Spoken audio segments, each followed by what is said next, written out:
Bismillahirrahmanirrahim. Assalamualaikum warahmatullahi wabarakatuh.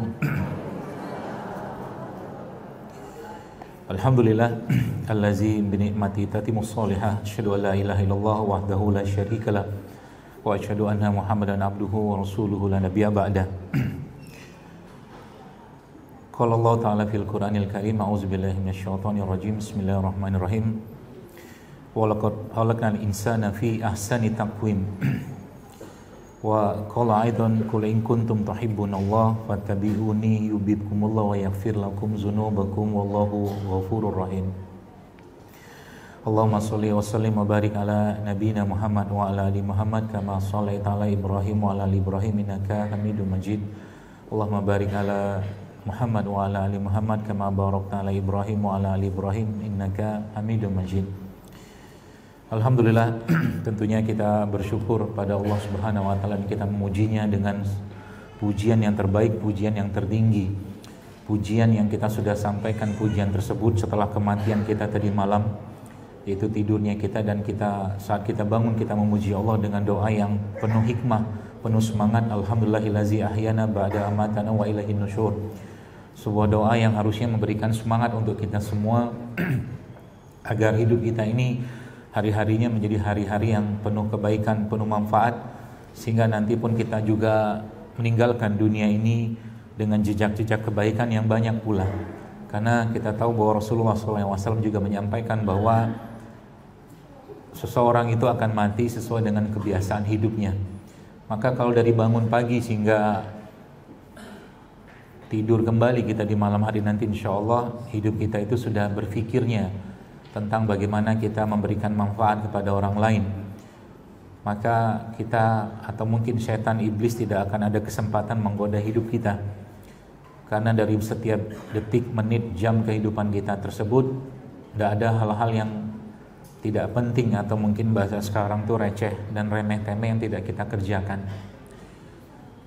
Kalau yang tadi pagi sempat membaca postingan saya di Instagram tentang manfaat, ya, hidup itu harus manfaat karena memang begitulah diperintahkan Nabi SAW. Maka sebenarnya kita tidak perlu susah hati berpikir tentang kita punya rezeki yang banyak atau tidak, atau mungkin uang yang banyak atau tidak, karena manfaat itu bukan cuman sekedar uang atau mungkin harta yang kita berikan kepada orang lain untuk jumlahnya, tapi sesungguhnya keberkahan yang Allah Azza wa Jalla berikan kepada kita semua ketika uang atau harta atau bantuan tersebut ada pada waktu yang tepat, saat yang tepat, dan diberikan pada orang yang tepat.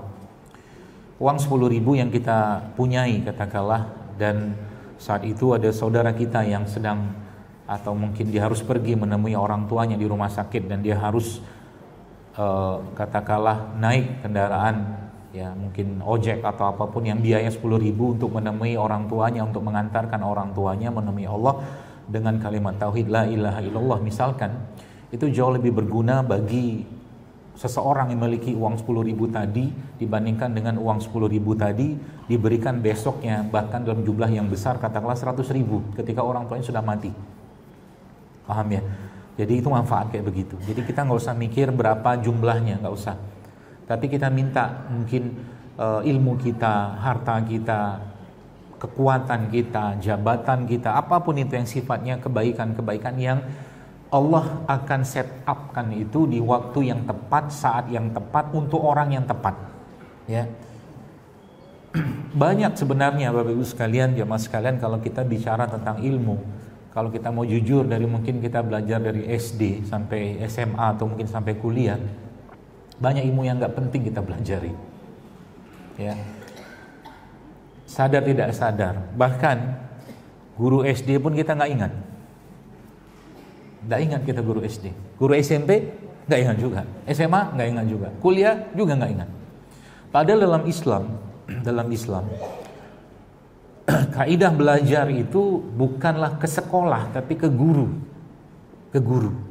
Jadi sanad ilmunya itu jelas gurunya siapa, sehingga ilmu itu menjadi ilmu yang berkah, ya. Bukan hanya berkah, sekedar berkah, tapi dia bisa menjadi solusi, ya, bagi masalah-masalah yang ada di masyarakat atau di keumatan. Sekarang ilmu berlimpah luar biasa. Orang bisa mungkin sekarang mau kuliah 1 minggu pun kelar bisa dengan online. Tapi ilmunya nggak menyelesaikan masalah. Ilmunya tidak berkah kalau menurut saya. Ya, apalagi mungkin COVID kemarin itu ya, terlepas mungkin kita tahu akhirnya beberapa pembelajaran dilakukan secara online. Online itu bagus ya, nggak masalah, tapi tidak akan bisa menyerap ruh dari sang guru yang menyampaikan ilmu tadi, nggak bisa. Ya, sekarang pun ternyata masih ada banyak yang akhirnya nggak mau tatap muka lagi. Paling alhamdulillah keadaan sudah baik sebenarnya. Bahkan beberapa masjid pun katanya lebih banyak yang datangnya online daripada offline. Nggak bisa. Ya, Anda datang 5 menit ke suatu kajian, Bapak-Ibu sekalian, offline ya, itu akan beda dengan kita sudah mengikuti kajian tadi online selama 2 jam, 5 menit saja, karena kita dapat doanya malaikat, keberkahannya masjid, gitu loh.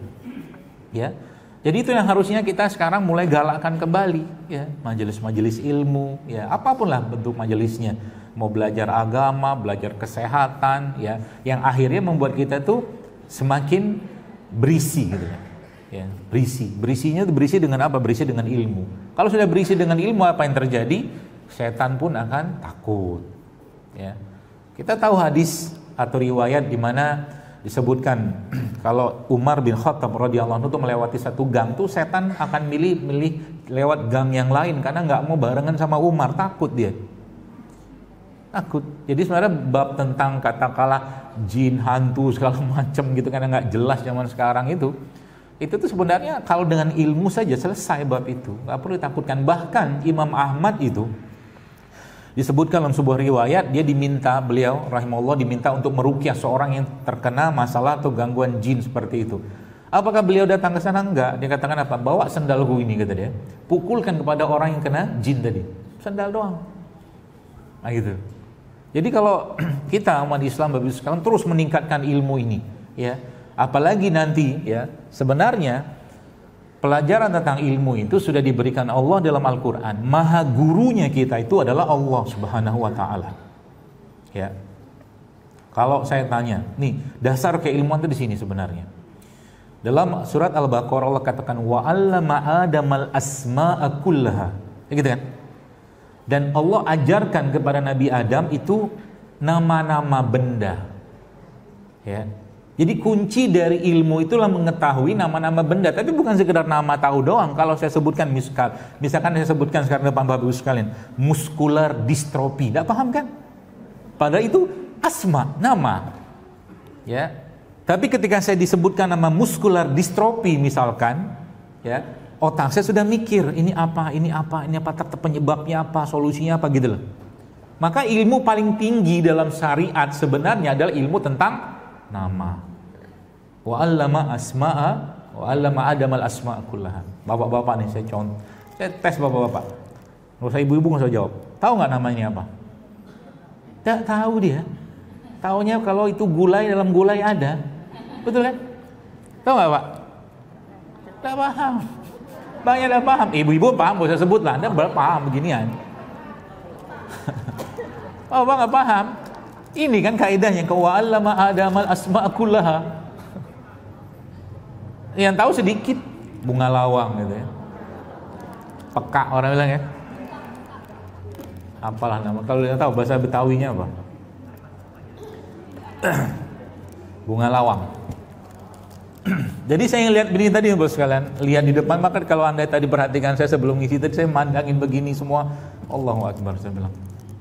Inilah tools, ya, perangkat dalam bentuk bahan yang Allah siapkan kepada kita, ya, untuk bisa menjalankan peran kita di dunia ini sebagai Abdullah dan Khalifah, kan gitu. Dua peran yang sebenarnya butuh sosok yang atau apa ya, fisik yang sehat. Anda bayangkan sosok Khalifah gitu kan, sosok raja, sultan gitu kan. Ya dia harus sehat, nggak bisa, ya, nggak bisa sakit-sakitan. Gimana mau mimpin pasukan? Ya, kalaulah yang paling dekat sama kita adalah Sultan Muhammad Al-Fatih, itu kan bagaimana akhir kematian atau akhir hidup beliau, ya, Masya Allah luar biasa, meninggalnya di medan jihad. Karena biasanya selama ini kalau dia datang jihad lagi berperang gitu kan, saat itu dalam kondisi sakit sampai ke medan jihad itu sakitnya hilang. sembuh dia. Ya, ternyata di akhir hidupnya, ya ternyata Allah ambil nyawanya. Ya. Abdullah juga sama. Ya, Abdullah itu maksudnya kita hamba Allah. Banyak syariat dalam agama kita ini Bapak Ibu sekalian yang justru memerlukan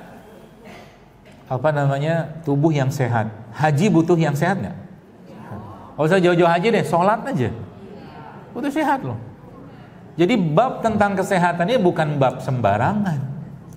Kalau Anda baca tentang, misalkan saya ingatkan, kalian sudah pernah baca dalam surat Al-Baqarah, wa kulu mimma fil ardi halalan thayyiban, kata Allah kan. Allah sudah memberitakan kita makan yang halal, makan yang baik. Terusnya apa ayat tersebut? Allah katakan wala tattabi'u khutuwatis syaitan, kata Allah. Dan jangan kamu ikuti langkah-langkah syaitan. Kalau yang kita belajar bahasa Quran, Quran itu nggak sembarangan. Urutan pertama apa, urutan kedua apa, urutan ketiga apa, itu semua ada maksud. Ada maksud. Allah bilang halal kan. Kemudian yang kedua Allah bilang apa? Thayyib kan.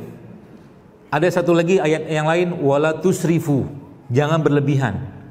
Lalu ayat tadi kita coba rangkum, katakanlah kita lihat dalam sudut pandang yang luas, maka tadi ada kata-kata jangan ikuti langkah-langkah setan. Apa urusannya setan dalam urusan makanan? Kamu mikir? Ya. Yang jelas kita tahu bahwa yang namanya iblis, setan itu semua kebaikan yang akan kita lakukan dia pasti mau intervensi agar kebaikan itu batal. Gitu. Kalau enggak berkurang, kalau enggak tidak sesuai dengan apa yang diajarkan Rasulullah SAW. Itu aja kerjaannya dia. Ya. Jadi belajar kesehatan ini sebenarnya gampang sebenarnya, pakai beberapa ayat selesai masalah. Beneran. Apa yang akan saya sampaikan hari ini pun juga sebenarnya hal yang simple. Saya kadang-kadang mikir, ya Allah, kenapa begitu susahnya orang sekarang obati penyakit? Beneran loh, susah. Kenapa susah? Kenapa? Karena masih penuh dengan hawa nafsu. Musuh lagi kan? Masih penuh, masih berlimpah dengan keinginan-keinginan yang sifatnya kita tahu itu nggak bener. Kan setan ngoda. Kalau dia halal nggak bisa goda, dia akan goda dengan yang kedua, thayyib. Ya kan? Kalau thayyib nggak bisa goda, dia pakai yang ketiga. Itu urutannya. Ya. Jadi kalau kita pelajari bahasa Quran ini Bapak Ibu sekalian, Masya Allah, urusan misalkan ya tidur. Kita mau belajar tidur dari mana? Dari Ashabul Kahfi. Kan tidur lama banget. Yang menariknya kalau Anda baca di surat Al-Kahfi itu, para pemuda itu jumlahnya berapa? Coba saya tes dulu.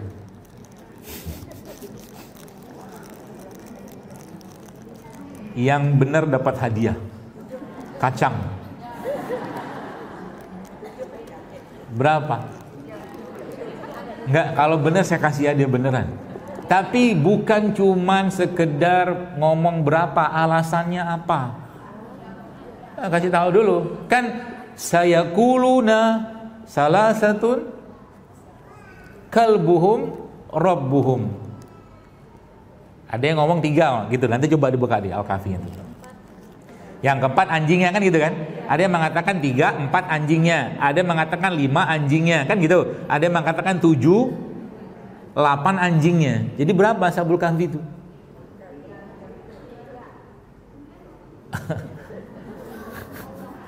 Coba dibuka Qurannya.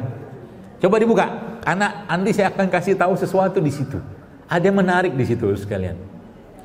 Buka surat Al-Kahfi itu, saya kuluna salah satu. Apa itu? Kita lihat ya. Nanti dari situ ketahuan. Ayat berapa ya? Kok saya lupa.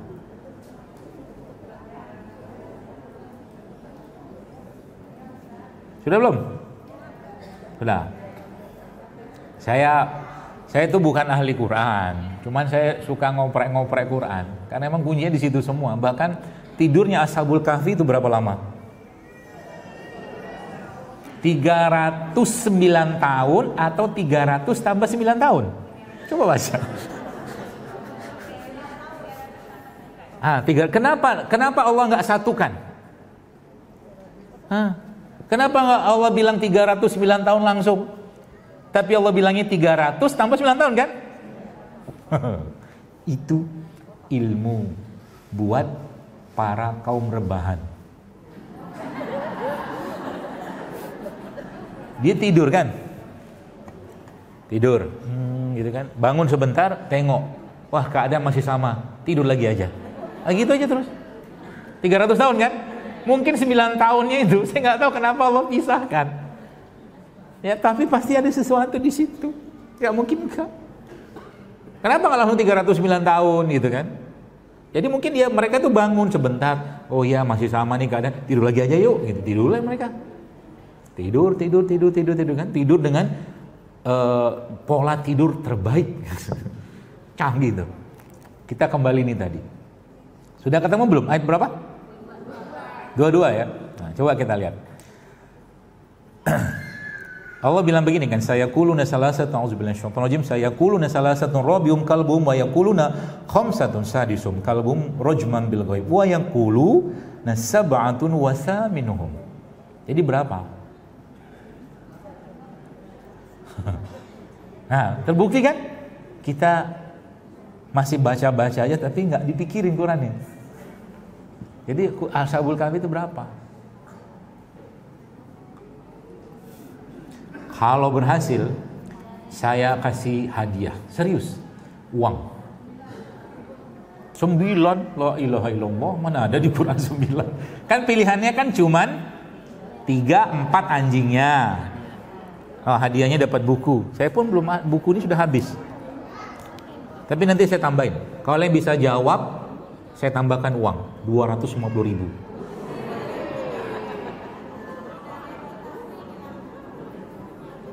Kan pilihannya begini. Sayaquluna salasatu rabihum kalbuhum wa yaquluna khamsa. Kan pilihannya 3, 4 anjingnya, 5, 6 anjingnya. Sab'atun wa saminun kan 7, 8 anjingnya. Jadi berapa? Oh, Pak, berapa? 7. Antum. Kenapa 7? Enggak tahu. Oh, jawaban solehnya wallahu a'lam bishawab. Hanya Allah yang tahu. Iya, gampang soalnya. Gimana Pak? 7. Kenapa 7?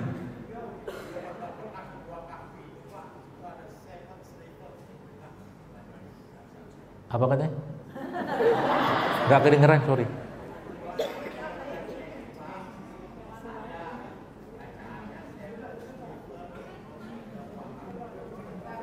Podo ae gak krungu. Gak kedengeran, Pak. Pakai mic aja. Halo?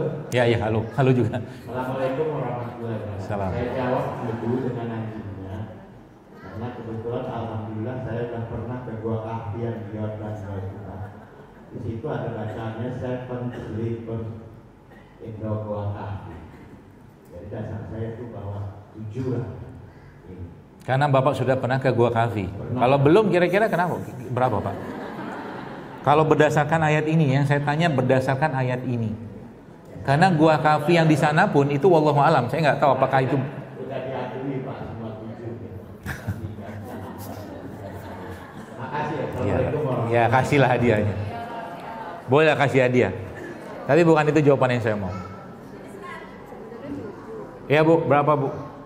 Ini kasih bapaknya hadiah. Karena bapak sudah pergi ke Gua Ashabul Kahfi. Saya belum. Kalau ditaruh tangan Ustaz? Nanti aja. Nanti aja. Ya, berapa Bu? Yang ayat pertama 3. 3 amal ininya, terus yang satunya lagi ayatnya 4. Ya, jadi total itu sama ayat. Guru matematika ini. Enggak. Karena ini ada penjelasan dari Ibnu Abbas radhiyallahu anhu tentang ini. Dari ayat ini Ibnu Abbas bersumpah, dia bilang bahwa Ashabul Kahfi itu jumlahnya sekian, dia bilang. Dasarnya apa? Dari ayat ini. Kata beliau. Hah?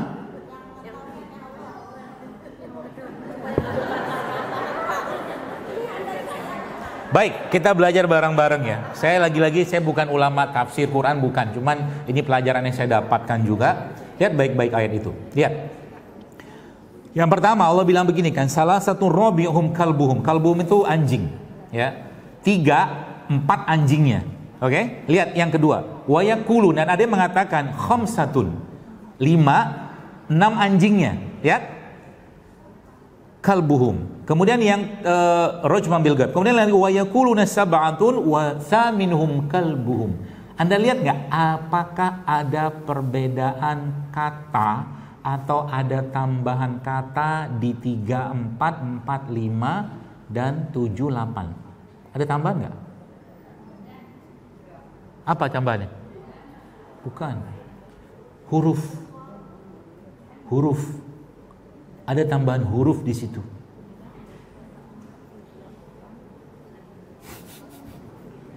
Jelas banget itu hurufnya, ada tambahan huruf. Coba lihat. Salah satu robihum. Salasa robi'ah. Kan gitu kan? 4, 3, 4 kan gitu kan? Kemudian khamsatun sadisum. 5, 6. Coba lihat yang terakhir. Wa yaquluna sab'atun. Ada tambahan huruf nggak? Apa? Wow. Wow itu apa? Dan. Ibnu Abbas bersumpah. Ibnu Abbas ini salah satu mufassirnya umat Islam, ya, sahabatnya Nabi SAW. Dia katakan apa? Saya bersumpah Ashabul Kahfi itu 7, 8 anjingnya. Kenapa? Gara-gara kata wow. Kenapa kata wow? Karena kata wow itu untuk membedakan antara makhluk mulia bernama manusia dan anjing. Paham sampai sini? Gak kepikiran kita kan? Itu orang dulu begitu cara berpikirnya. Makanya cerdas-cerdas. Afala ta'qilun, kita kan selalu mikir kita kan? Seperti itulah. Jadi jumlahnya kalau berdasarkan ini 7, 8 anjingnya. Ya, Bapak tadi benar, 7 Ashabul Kahfinya karena sudah ke sana. 8 anjingan betul kan? Betul, tapi kalau berdasarkan ini bukan itu, ya. Termasuk juga contoh mungkin pernah mikir atau pernah kita baca surat Yusuf. Surat Yusuf itu ya menceritakan tentang raja kan? Raja di Mesir kan? Allah menggunakan kata apa untuk raja di surat Yusuf?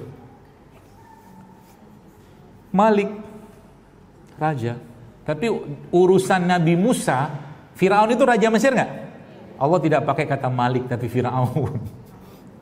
Beda maksudnya. Dari katanya udah beda. Ya. Jadi kalau kita lagi-lagi ya dalami Quran, baca Quran itu, maka ketahuan semua. Ya, banyak masalah kehidupan kita selesai dengan Quran. Beneran. Li'ila fi Quraisy. Lihat. Sering baca kan? Sekarang saya tanya. Anda pernah lihat ada suku disebutkan dalam Al-Quran di luar suku Quraisy?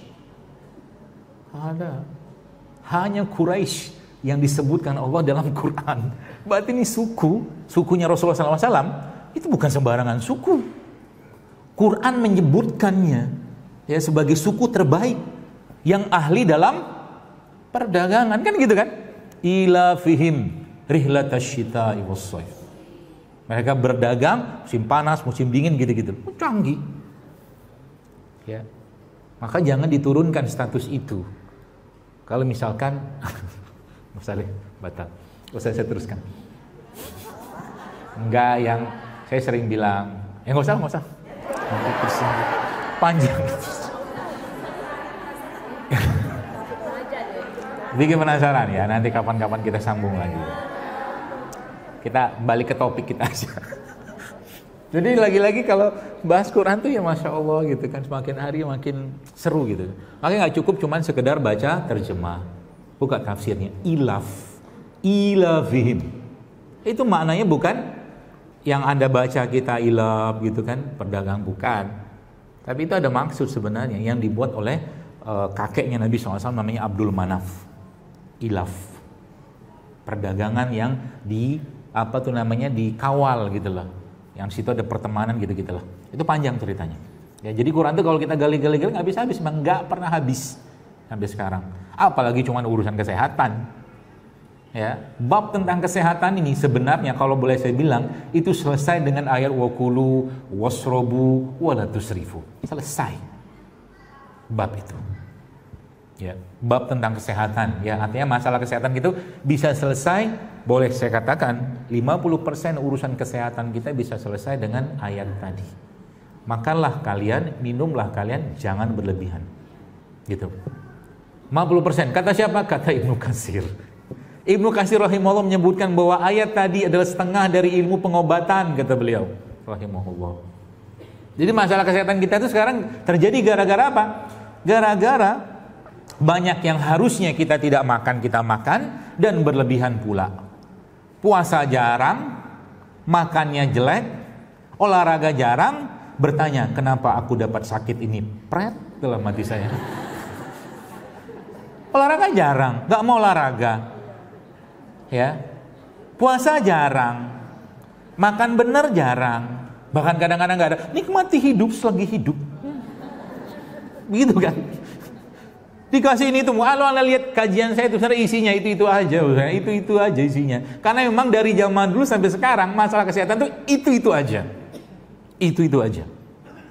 Ya, begini, saya cerita sedikit. Jadi saya memandang kayak buah begini, nih, misalkan gini. Ini ada pepaya di sini. Hah? Ngetes. Masih connect apa enggak? Ini namanya apa? Pepaya. Ya, nanas. Buah-buahan begini Bapak Ibu sekalian, isinya apa sebenarnya? Vitamin, serat, segala macam. Ya, macam-macam lah dalamnya. Tapi sebenarnya buah kayak begini, inti ya, mungkin bahasa kita tuh apa ya? Ya intilah. Itu cuma 30%. Sisanya serat. Ya. Intinya cuma 30%, sisanya serat.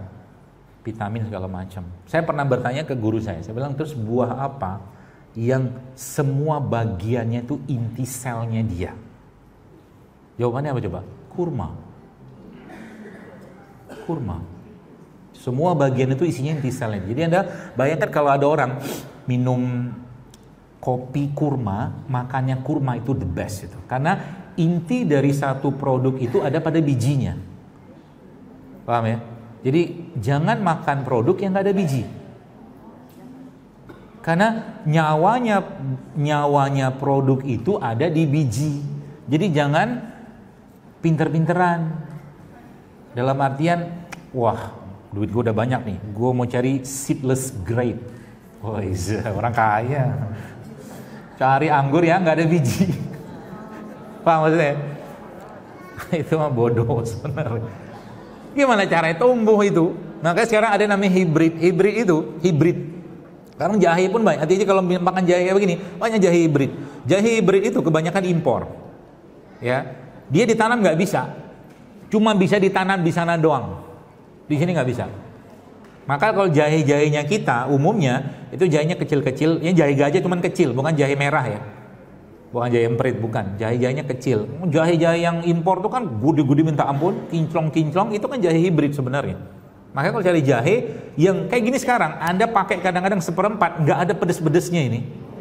Betul kan? Kompaknya minta ampun. Sehingga apa? Nggak dapat manfaatnya. Gue udah minum seliter juga nggak panas-panas nih badan. Kan gitu. Ya, maka cari jahe lokal. Ya, buah juga kita mulai kritis karena ada setan nongkrongin kita di sana. Ya, cari buah. Buah sekarang coba Anda mulai mikir buah yang kira-kira tidak disemprot ini itu segala macam. Contohnya apa? Manggis kan nggak disemprot. Betul? Contoh misalkan, apalagi banyak duku apa-apa gitu lah. Jadi kita mulai apa ya? Mulai pintar, mulai lebih cerdas ngadepin si iblis ini yang memang bercokol terus di situ. Ya, supaya apa? Badan kita lemah, fisik kita lemah, mental kita lemah, hati kita lemah. Itu kerjaannya dia memang dari dulu. Seperti itu ya. Dan bahkan sering saya sampaikan berulang, dosa pertama manusia urusannya sama apa? Makanan. Nabi Adam makan kan? Makan buah dari pohon syajaratul khuld itu kan? Itu buahnya canggih menurut saya. Kenapa buahnya canggih? Habis makan buah terbuka aurat. Canggih buahnya. Ya kan ayatnya begitu kan? Saya mikir ini buah apa yang bisa sampai kayak begitu gitu loh canggihnya. Sakti itu buah, sakti. Ya. Nah begitu. Nah, jadi sebenarnya kita butuhkan apa? Intinya, ya, intinya. Jadi, nah ini saya ajarin ilmunya nih. Ada ilmu baru. Jadi membuat inti. Jadi mungkin bahasa kita sekarang membuat stem cell kali ya. Inti dari saripati buah. Ya, jadi buah-buah begini ini Anda ambil nanti. Kemudian Anda blender. Lalu buahnya berapa banyak terserah, mau 5, 7. Totalnya kurang lebih sekitar 10 kilo. Banyak, memang banyak. Fungsinya apa? Karena memang yang dihasilkan nanti sedikit sekali. Jadi blender nih apel, nanas, ya, apalagi pepaya, murah-murah aja lah. Pokoknya total 10 kilo. Lalu Anda blender pasti air ya. Nanti setelah itu Anda tunggu mungkin sekitar 3 jam sampai 8 jam. Nah, lalunya apa? Lalunya nanti dia kan ngendap tuh terpisah kan. Ada yang buih-buihnya, ada yang air di bawah. Nah, di bagian atas itu akan ada cairan yang berwarna bening. Itu sarinya buah tadi. Itu kalau Anda bikin 10 kilo mungkin jadi cuma 100 mili. Itu stem cell-nya. Itu minum tiap hari. Buat wajah dipupuk-pupukin apa. Bisa tuh, ya.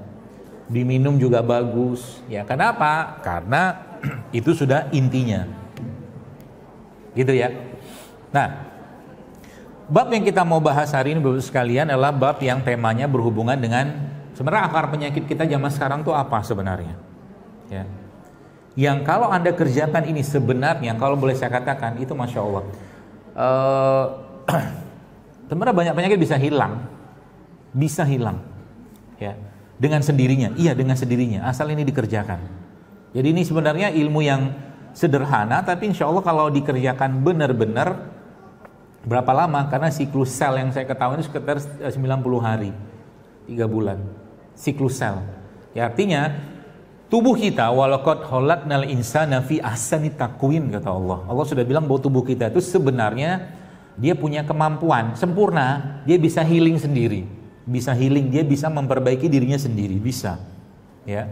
Asal apa? Syarat ketentuan berlaku. Itu dia poinnya. Syarat ketentuan berlaku. Syarat pertama yang hubungannya dengan apa? Hubungan dengan jiwa, hati, emosinya dia, itu syarat pertama. Ya.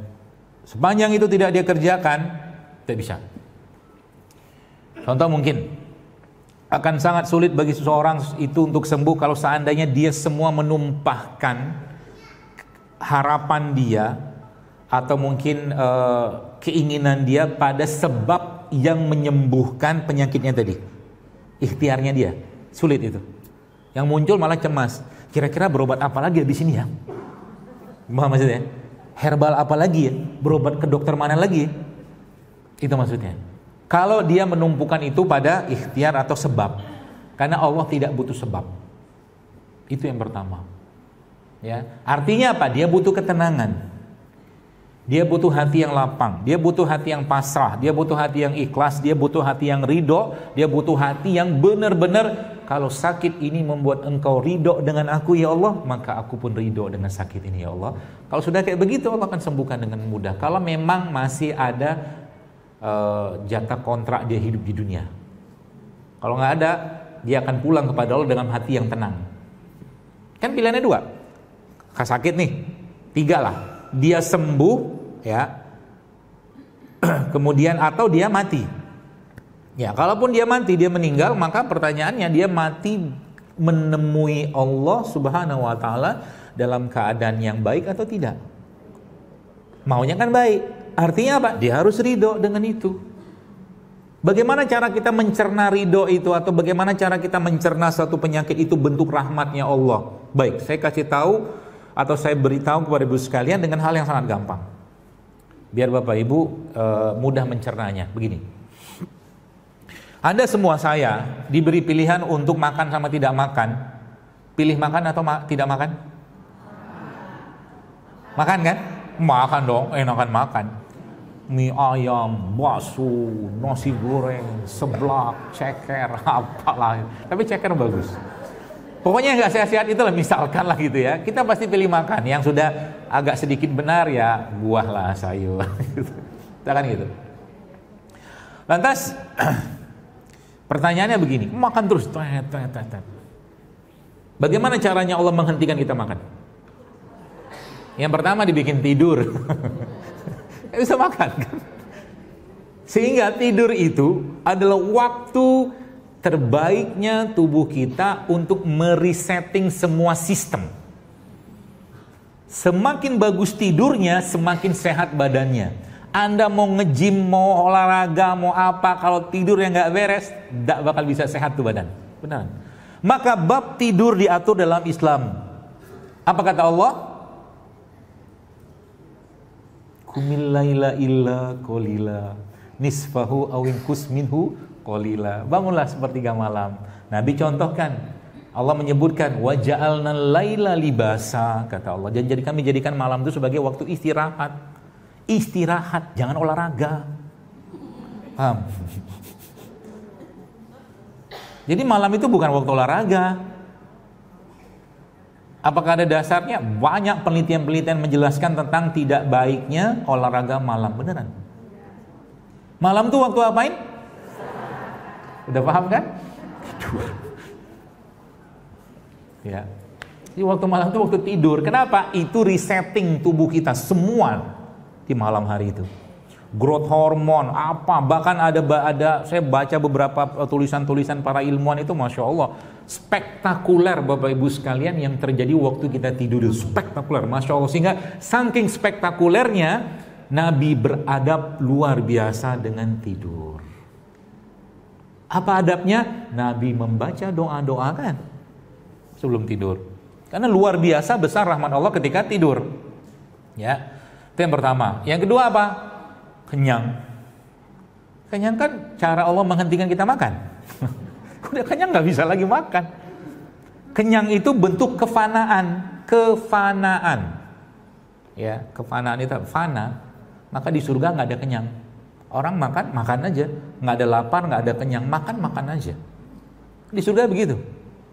Mati juga nggak ada. Di surga nggak ada kematian. Ya. Seperti itu. Jadi sembelih kematian itu, kata Rasulullah. Tidur, kemudian apa lagi? Kenyang. Apa lagi? Puasa. Ya kan?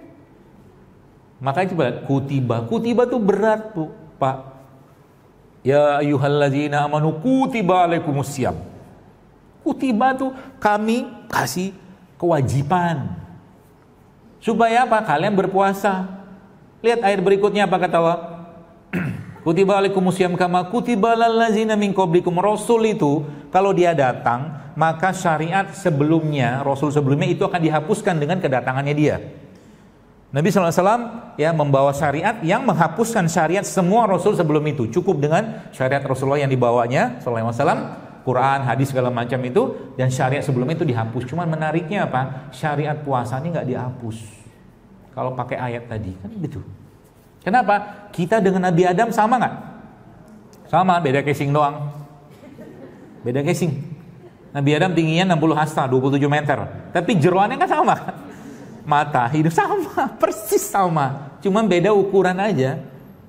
Ya, makanya bicara tentang syariat puasa itu, atau mungkin kita bicara puasa itu salah satu yang sebenarnya menjadi ya, wa antasumu kata Allah dalam surah Al-Baqarah itu, wa antasumu khairul lakum in kuntum ta'lamun.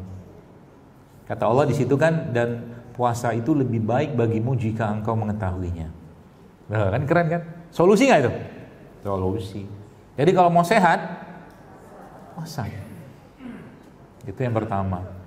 Yang kedua apa? Benerin tidur. Ya kan? Jadi terus saya tahu gimana nih? Kapan tidurnya? Baca hadis Nabi. Nabi itu tidurnya kapan? Ya kan? Kapan Nabi tidak mau tidur? Nah, itu baca juga. Ya, kapan Nabi tidak mau tidur? Kapan Nabi nggak mau tidur?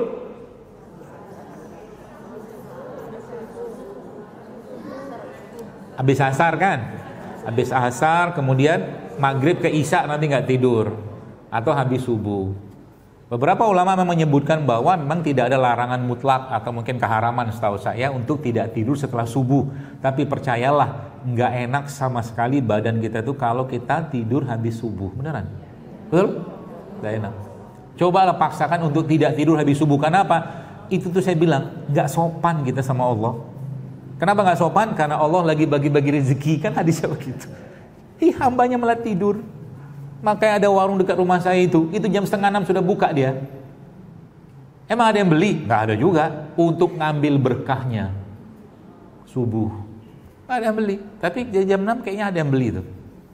Ya, bicara tentang keberkahan segala macam. Bahkan kemarin saya subhanallah, nggak ada barangan di sini.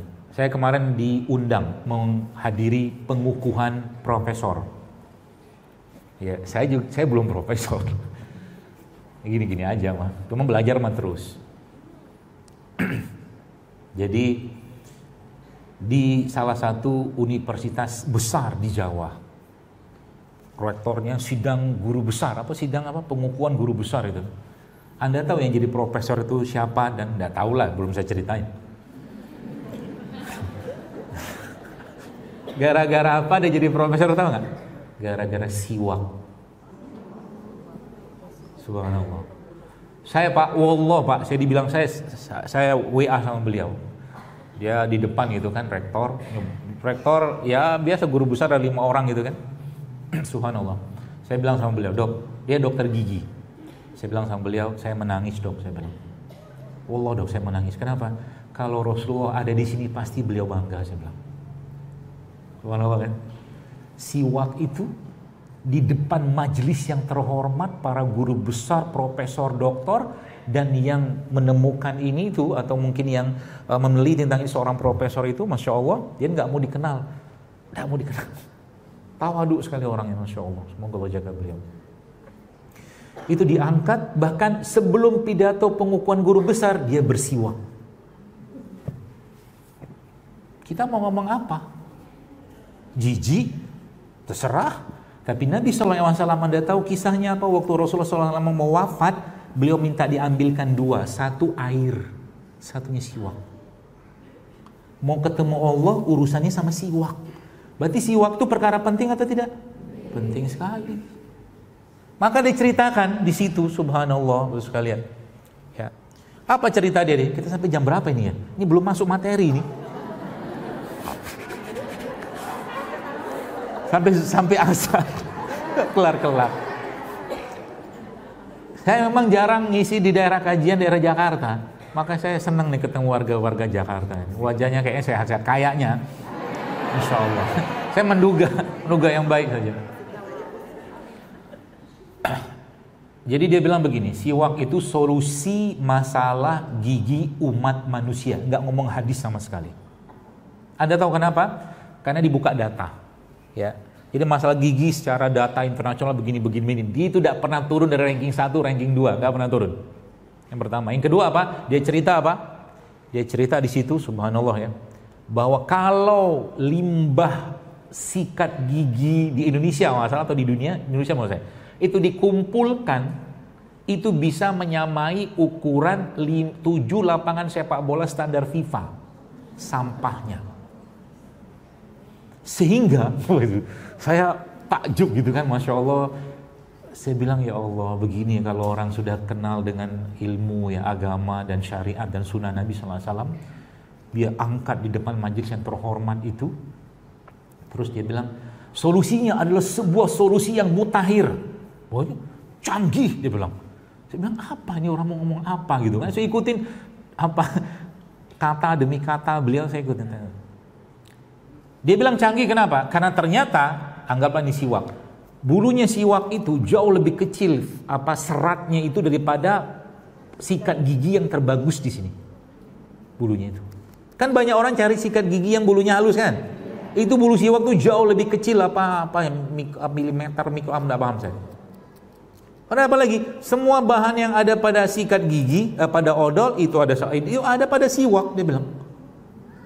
Dan dia kan degradable, buang hancur, dia termakan tanah.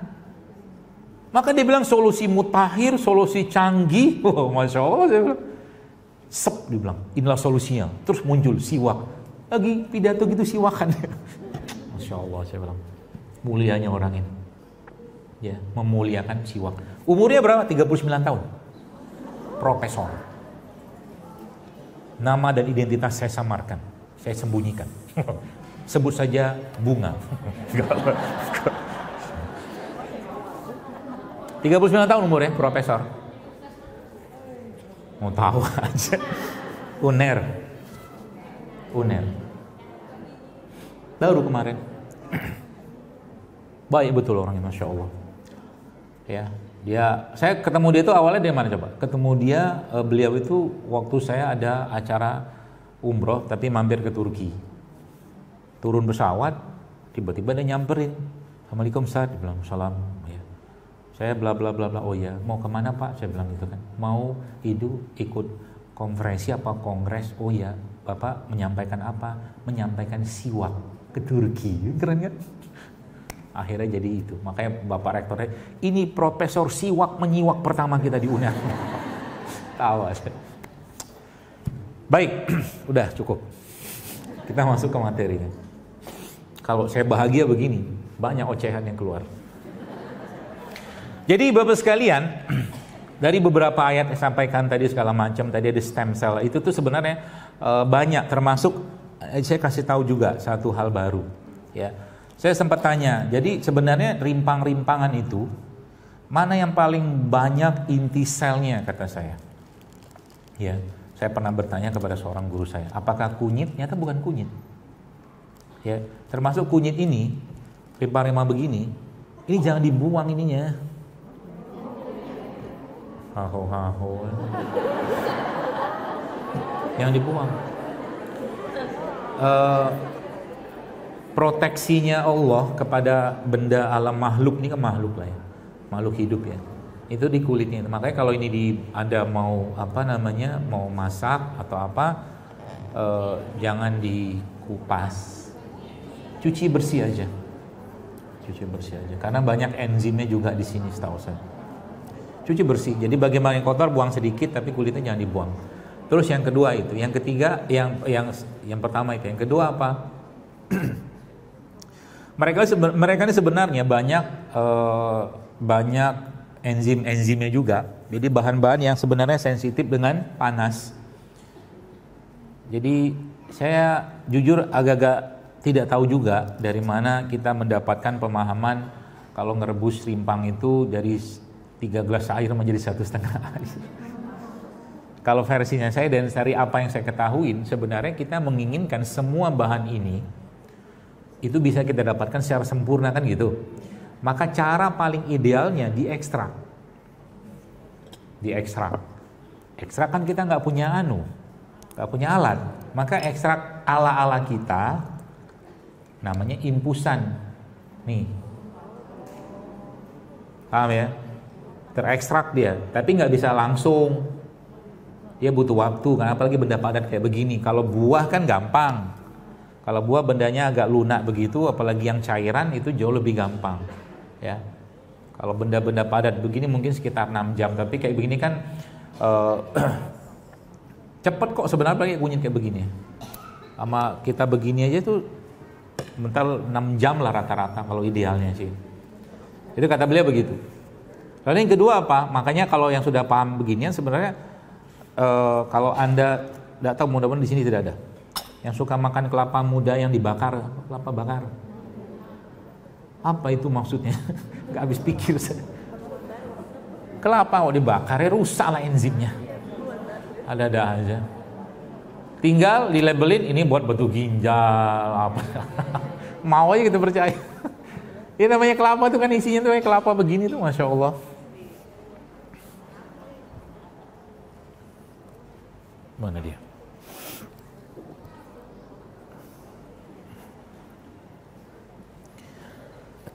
Jadi kelapa begini nih Bapak Ibu sekalian, jamaah sekalian, kan isinya kan enzim apa, dan enzim itu kan salah satunya dia sangat sensitif dengan pemanasan. Ya, jadi kalau Anda mau minum, termasuk ya kapan waktu terbaiknya kita, atau kelapa itu yang paling kuat yang saya pelajari ya, mungkin beda-beda dengan yang lain nggak apa-apa, tapi yang saya pelajari itu yang paling kuat aktivitas kan dalam air kelapa ini ada bakterinya. ada makhluk yang Allah buat mereka bersiklus hidup di situ. Betul kan? Buktinya apa? Rasanya kan berubah. Kelapa muda yang masih muda rasanya beda sama yang tua. Betul kan? Terus yang paling gede, yang paling besar aktivitas si bakterinya itu justru malah kelapa muda yang menjelang tua. Kelapa muda yang menjelang tua. Yang kayak begini nih. Tapi ini belum, ini masih agak lunak ini. Ya. Jadi kalau ini kan masih bisa dikerok begini. Kalau yang itu tuh dia agak keras, tapi dia belum bisa buat santan. Nah itu, biasanya itu ada gas-gasnya. Nah, nanti kalau Balang kasih tahu abang kelapa, tahu deh, bang beli air kelapa yang ada gas-gasnya. Tahu sih. Biasanya itu kelapa tua yang biasanya orang gak mau minum. Justru itu malah yang paling bagus. Ya. Menurut yang saya pelajarin, ya. Minum. Terus biar dia menjadi lebih powerful lagi, caranya gimana? Tambahin madu. Masukin madu situ, aduk di dalam ini. Tunggu beberapa menit sehingga madu itu sebenarnya paling baik madu itu kalau kita minum bukan dalam keadaan kayak begini. Sengaja saya begini supaya nggak kelihatan mereknya. Soalnya banyak betul yang pakai nama-nama saya. Gitu-gitulah yang nggak jelas. Jadi madu.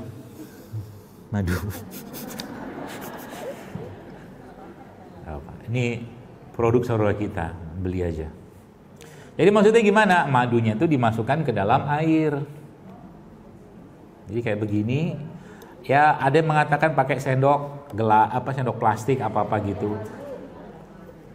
Ya ada yang mengatakan itu bereaksi maksudnya madunya sama logamnya itu. Ya sekarang kita nggak usah bahas itunya lah. Nah ini, jadi madunya lebih cepat terserap. Ya bukan karena kalau dia langsung diminum kayak begini dia butuh waktu lagi dicerna. Air pakai begini. Apalagi dimasukkan dalam air kelapa begini.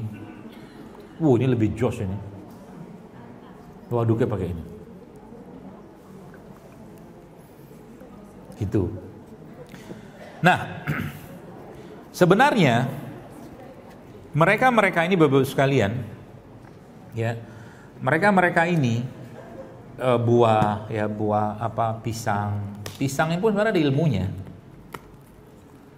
Kenapa ada ilmunya? Karena kalau Anda mau makan pisang yang tinggi gulanya, karbohidratnya, maka makanlah pisang yang well done, udah matang banget, ada bintik-bintik. Itu bagus tuh, enzimnya, gulanya sangat tinggi. Tapi kandungan namanya seratnya, resistant starch-nya itu justru malah pisang yang agak mengkel. Itu. Jadi kalau beberapa abang-abang yang jual rujak tuh pakai itu tuh, pisang mentah. Ya. Jadi pisang ini ada gulanya? Ada gulanya. Ya. Terus bagaimana tips mencari pisang? Carilah pisang yang tidak glowing.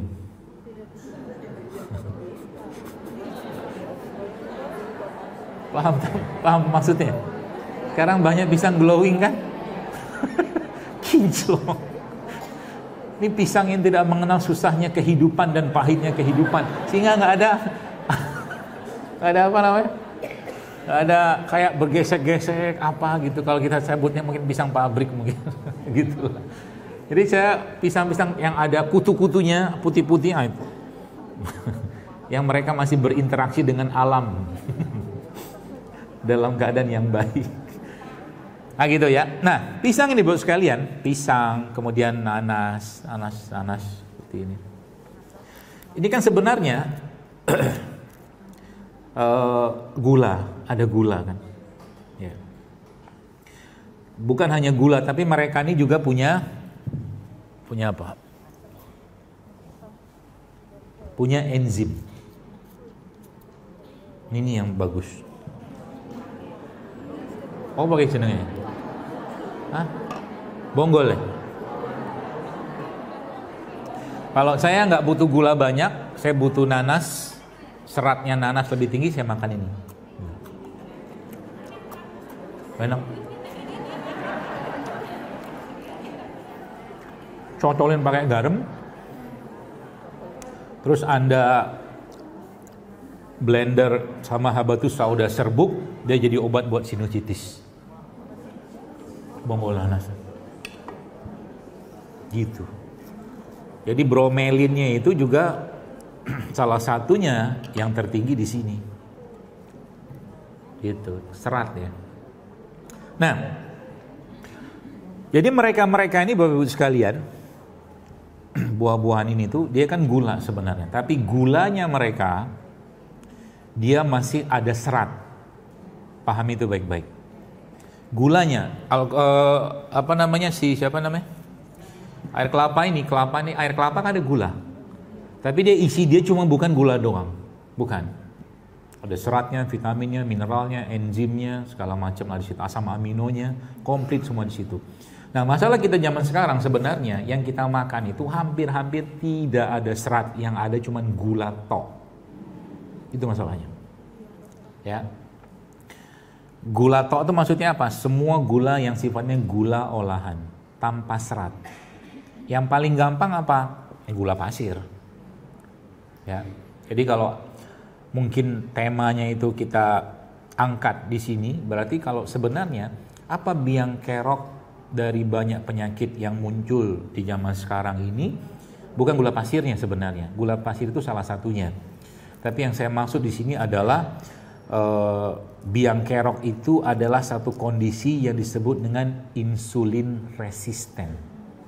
Nah, baik, ini saya kasih ilustrasi begini biar Bapak Ibu paham. Di Jepang ada, tadi saya belum sebutin ini ya, yang banyak inti selnya itu. Ini satu, bunga lawang, satu lagi bangle. Bangle itu rasanya agak-agak pahit seingat saya. Ya, tapi menurut beliau yang guru saya tersebut, dia mengatakan itu inti selnya paling banyak ada pada bangle. Itu bangle ya, bukan Pak Le. Jadi begini, ini ilmu atau mungkin ilustrasi yang sebenarnya sudah pernah saya tulis beberapa tahun lalu. Ya. Tapi kalau sekarang Anda mau praktekkan, itu Masya Allah, banyak sekali yang akan terjadi pada tubuh kita. Dia bisa reverse, ya, reverse aging. Saya ada lihat satu video, bukan video ya, status seorang profesor di Harvard. Beliau itu umurnya 53 tahun. Wajahnya macam 30 tahun. Wajahnya. Kalau Anda mau lihat, tapi ngapain saya sebut nama di sini? Dalam masjid. Tidak seru. Ya. Jadi beliau itu salah satu yang beliau praktekkan, sebenarnya kaidah ini sebenarnya. Kaidah ini. Nah, jadi di Jepang itu, saya nggak ngomong beliau ya, tapi ini kita bicara yang lain. Di Jepang itu, kalau yang pernah pergi ke Jepang, ada namanya petugas pengatur penumpang. Betul? Ya, betulin aja lah udah. Jadi tugasnya petugas pengatur penumpang itu apa? Dorongin penumpang. Betul? Masuk ke dalam kereta pada saat pagi lagi peak hour. Gitu loh. Nah, pertanyaannya, ini petugas bisa capek nggak? Oh, tentu saja. Ya. Terus kalau supaya petugas tetap bisa memasukkan penumpang seabrek-abrek itu, caranya gimana? Dan dia tetap fit. Yang paling gampang, matikan listriknya. Listrik kereta mati, petugas nggak kerja, gitu loh. Namanya orangnya mati juga. Ya. Lalu yang kedua apa? Jadwal kereta dikurangi.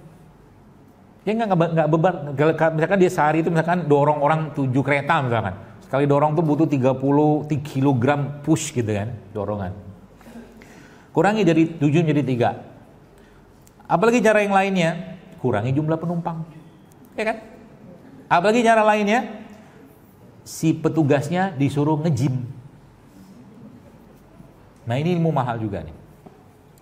Mahal maksudnya hal sederhana tapi kita bisa lakukan. Bagi Anda, Bapak Ibu sekalian yang biasa kan dengkul krak-krok gitu. Ya kan? Nah itu biasanya yang jelas ada peradangan di situ. Ya, yang jelas ada peradangan. Ini simpen dulu, nanti saya jelaskan di kereta tadi itu. Dan biasanya overweight. Beban kehidupannya terlalu besar. Guru saya yang lain bilang banyak orang yang sakit dengkul sama sakit kaki itu, kata dia, itu karena beban kehidupan yang terlalu besar. Ada gajah di pundaknya yang dia tak lepas-lepaskan. Iya benar juga sih. Kadang-kadang dia bilang itu obatnya cuma satu, dia bilang apa itu? Bukan obat. Dia bilang salah satu solusinya apa? Berikan zakat kakinya. Dia bilang, kaki punya zakat. Dia bilang, iya. Suruh jalan-jalan. Dia bilang, pergi jalan-jalan. Secara emosi. Ya. Jadi suruh nge-gym. Jadi yang tadi tuh, yang sakit-sakit tulang itu turunin berat badan, latihan beban. Pelan-pelan. Itu akan mampu menghindarkan Anda dari operasi osteo artritis apa gitu. Karena kebanyakan itu terjadi karena obesitas, berat badan berlebihan, tumpuannya nggak kuat, tulang nggak kuat, otot nggak kuat. Maka di atas 40 tahun ke atas saran saya mulailah latihan beban. Latihan beban itu seperti apa dokter? Ini latihan beban. Oh 3 kali asik-asik aja kan, 50 kali coba. Apa begini gitu kan, coba aja. Lama-lama kemang, pegel sini, tapi itulah yang kita butuhkan sehingga otot itu berkembang. Itu nanti bisa menahan beban lebih kuat. Makanya udah usia 40, sebenarnya nggak 40 pun nggak apa-apa. Saya ngelihat beberapa, sempat ada melintas di postingan saya itu, ada seorang ibu-ibu lah gitu kan, dia pakai jilbab, alhamdulillah. Itu ngangkat namanya deadlift. Deadlift itu ngangkat barbel gitu kan. Saya lihat itu kan 20, 30, 40, 50, sampai 120 kuat ibu itu. Wih, tapi nggak gemuk ya, nggak sterek. Nanti jadi sterek enggak. Itu butuh proses yang sangat besar, lama gitu kan. Kalau sampai sterek dan nggak sampai seperti itu juga. Tapi yang terjadi apa? Dia sudah berinvestasi untuk tulang dan ototnya untuk masa depan dan masa tuanya dia. Itu poinnya.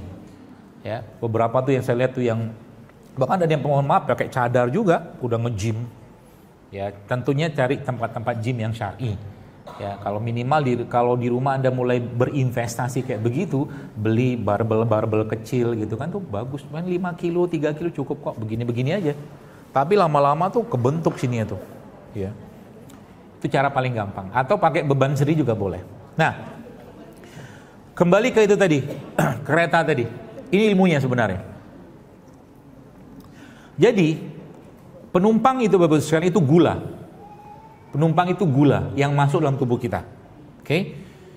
Petugas itu insulin. Insulin itu punya fungsi apa? Insulin itu punya fungsi untuk mendorong atau memasukkan gula ke dalam sel. Itu fungsi insulin. Yang dihasilkan oleh kelenjar namanya pankreas. Ya. Ketika insulin sudah terlalu berlebihan di darah, maka kita sebutnya sebagai hiperglikemi. Gula darah naik. Sampai sini paham ya? Nah, lalu yang kedua apa? Yang terjadi zaman sekarang bukan cuma sekedar gula darah yang naik, tapi si insulin sudah keletihan. Itulah yang disebut dengan insulin resisten. Apa biang keroknya? Banyak. Tidur yang bermasalah bisa bikin insulin resisten. Tidur. Makanya orang yang tidurnya bermasalah itu selera makannya pasti naik. Terus naik. Jadi benerin tidur. Ya, waktu tidur, waktu makan, makan. Jangan kebalik. Rasulnya tidur kita bangun, waktunya Rasulnya bangun kita tidur. Gitu ya. Kayak kemarin sempat ngisi di Masjid Salman ITB dengan mahasiswa ITB itu saya bilang coba kalian begadang syar'i, saya bilang. Begadang syar'i. Maksudnya apa? Mereka kan kerja, katanya kan banyak tugas-tugas apalah segala macam yang kadang mereka dari maghrib, isya sampai tengah malam ngapain, saya bilang. Mendingan kamu habis isya tidur, malamnya bangun, sholat tahajud 2 rakaat, 1 witir, habis itu kerja sampai subuh, itu jauh lebih berkah, jauh lebih powerful, kata saya. Daripada maksain orang ketiduran juga, kok nggak mungkin nggak tidur kita. Seperti itu, ya. Nah, Jadi Bapak sekalian, tidur salah satunya, itu yang pertama. Ya, apalagi yang bisa bikin si petugas itu, si insulin itu menjadi nggak kuat lagi. Tidur bermasalah. Yang kedua apa? Ini salah satu yang saya sebutkan tadi itu, semua gula olahan. Semua gula olahan. Yang gula tadi sudah tidak ada serat sama sekali. Isinya cuma gula tok. Ya. Contoh nih, jadi kalau sudah ngerti ilmu kayak begini, jadi Bapak sekalian, jadi kita pintar gitu loh, begini. Ini kan ada gulanya. Bagaimana cara mendapatkan gula dengan sempurna, dengan seperfect-perfectnya gitu loh. Caranya gimana? Ya tentunya cari buah yang bagus, organik segala macam. Kalau ada, kalau nggak ketemu misalkan, ya udah makan langsung dari pohonnya. Kalau ada, petik makan. Kalau ada, karena kan dia punya tangkai itu sebenarnya saluran nutrisinya dia. Ketika tangkai dia petik, maka saluran nutrisi stop. Ya, Allah lindungi dia dengan ini, kulit. Maka makan buah itu memang paling bagusnya sama kulit-kulitnya. Beberapa buah. Ya, jangan bayangkan yang aneh-aneh kayak duren gitu. Nanti saya gitu. Jadi makan. Tak. Tapi di sini ada gula kan? Ada gula. Kalau Anda olah ya menjadi apa misalkan? Jus. Naik gulanya. Maka makan buah itu kalau saya pribadi jangan di jus. Wah gitu. Jangan di jus, naik gula darah Anda. Kalau tiap hari ngejus, apalagi buah-buah ini kan buah yang tinggi gula nih. Nanas kan tinggi gula. Tandanya dia tinggi gula apa? Kalau udah tinggi banget gulanya seperti ada bau alkohol, betul? Itu tinggi gula. Sama juga kayak anggur. Anggur, nanas itu buah yang tinggi gula. Ya.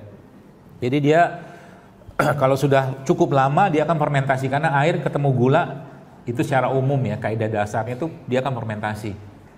Ya. Maka kalau makan buah begini dia jangan di blender, makan aja. Gitu. Ya. Jangan di jus juga. Supaya apa? Nanti tiap hari kok saya tiap hari ngejus loh. Lihat kalau Anda sudah mulai tahu ilmunya, Anda lihatinnya mohon maaf ya. Teman-teman kita, saudara kita yang jualan jus itu. Semoga nggak ada yang jual di luar. Saya kadang-kadang isi begini tuh agak khawatir aja. Ada yang jualan di luar. Tapi ada tapinya. Kalau belum tahu ilmunya nggak apa-apa, Anda beli aja. Bagiin ke orang. Gak apa-apa, orang kan nggak tahu. Udahlah begini nih, misalkan ya. Nih. Apa alpukat nih? Bukan. Apel. Masukin dalam blenderan. Air. Gulanya berapa? Buahnya apel itu. Anak-anak 1/4 ini loh. Gula cairnya. Udah cukup? Oh belum. Biar sedap kasih kental manis. Saya setiap hari ngejus, kok tiba-tiba saya kena diabetes? Paham? Sederhana kan? Padahal saya hidup sehat loh. Sebentar. Hidup sehatnya apa dulu? Gitu loh. Alpukat itu sehat, baik buat jantung, kata Dr. Zelo Akbar. Saya dengar kajiannya kok. Saya minum alpukat tiap hari, makan alpukat. Di mana makannya? Belinya? Itu abang itu. Alpukatnya 3 kerok, setengah. Selebihnya apa? Itu yang bikin petugasnya lempem. Ya, gara-gara apa? Gula olahan. Ya, jadi hati-hati dengan makan. Begini pun pisang pun saya hati-hati makannya. Bukan hati-hati saya curiga, bukan. Tapi kalau saya butuh yang energinya cepat, karena buah itu sumber kalori yang cepat memberikan tenaga, betul. Ya makanya kenapa kita dianjurkan ya makan kurma pun sama Nabi kan kurma ajwa kata khususnya itu kan 7 butir. Karena banyak-banyak kurma juga nggak bagus. Ya karena sudah tahu 75% isi kurma itu adalah gula, nggak bagusnya. Ya, tapi ada cara lainnya. Nah, cara lainnya itu supaya apa? Gulanya tadi tidak berlebihan dan si petugasnya tidak kelepek-kelepek atau tidak letih gitu, maka tambahkan lemak di situ. ilmunya. Maka makan kurma itu bagusnya pakai apa? Pakai lemak. Berarti digoreng dong kurmanya. Udah bahagia banget ya. Bukan. Lemak itu ada macam-macam. Lemak yang sehat, ya, yang jenisnya itu namanya monounsaturated fatty acid MUFA. Itu zaitun apa begitu. Tapi ada juga lemak-lemak jenuh yang sehat seperti ini. Kelapa. Atau juga lemak-lemak yang sehat dari hewan. Namanya butter atau ghee. Itu sehat itu. Atau kalau enggak, Anda makan kurma sama mana dia? Nih. Ini lemak juga nih. Makan kurmanya sama ini. Jadi kurmanya Anda buang bijinya. Apa? Almond. Fustuk. Ini nih. Supaya gulanya tidak naik. Kita nggak terjadi namanya lonjakan gula setelah makan. Maka semua gula olahan kalau kita makan tanpa ada bantuan buffer berupa serat atau lemak, maka yang terjadi zut naik gulanya. Dan kalau sudah gula naik, maka seperti kereta kepenuhan. Masinis bilang, kita berhenti dulu. Maksudnya apa? Ngantuk. Itu maksudnya. Paham ya? Jadi hari-hari kita itu sekalian, mulai banyak kita asup lemak-lemak sehat, serat-serat tinggi. Dari mana? Sudah saya jelaskan ya. Ini lemak yang bagus. Kelapa ini. Kelapa ini Masya Allah, lemaknya sehat sekali. Saya sudah berulang-ulang kajian saya pun saya jelaskan. Ya, kelapa. Ada enggak ya?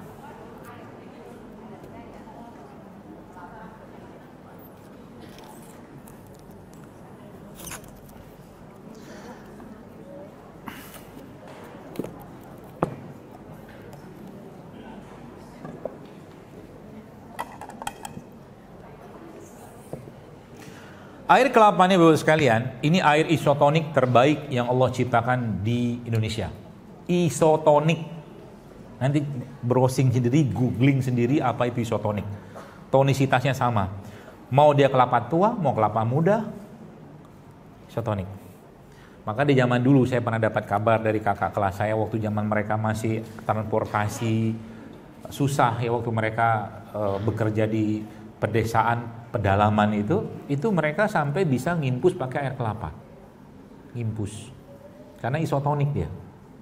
Ya. Maka air kelapa kayak begini, mau tua muda, ini kan tua nih buat santan. Ini daripada Anda mohon maaf beli air isotonik kemasan, ini jauh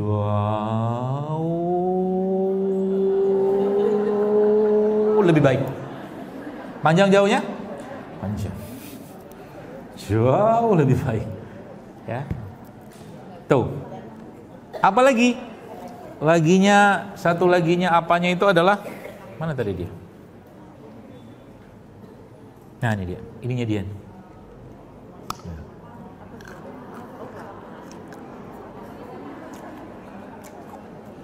Saya tahu apa yang Anda pikirkan. Cacing kremi kan?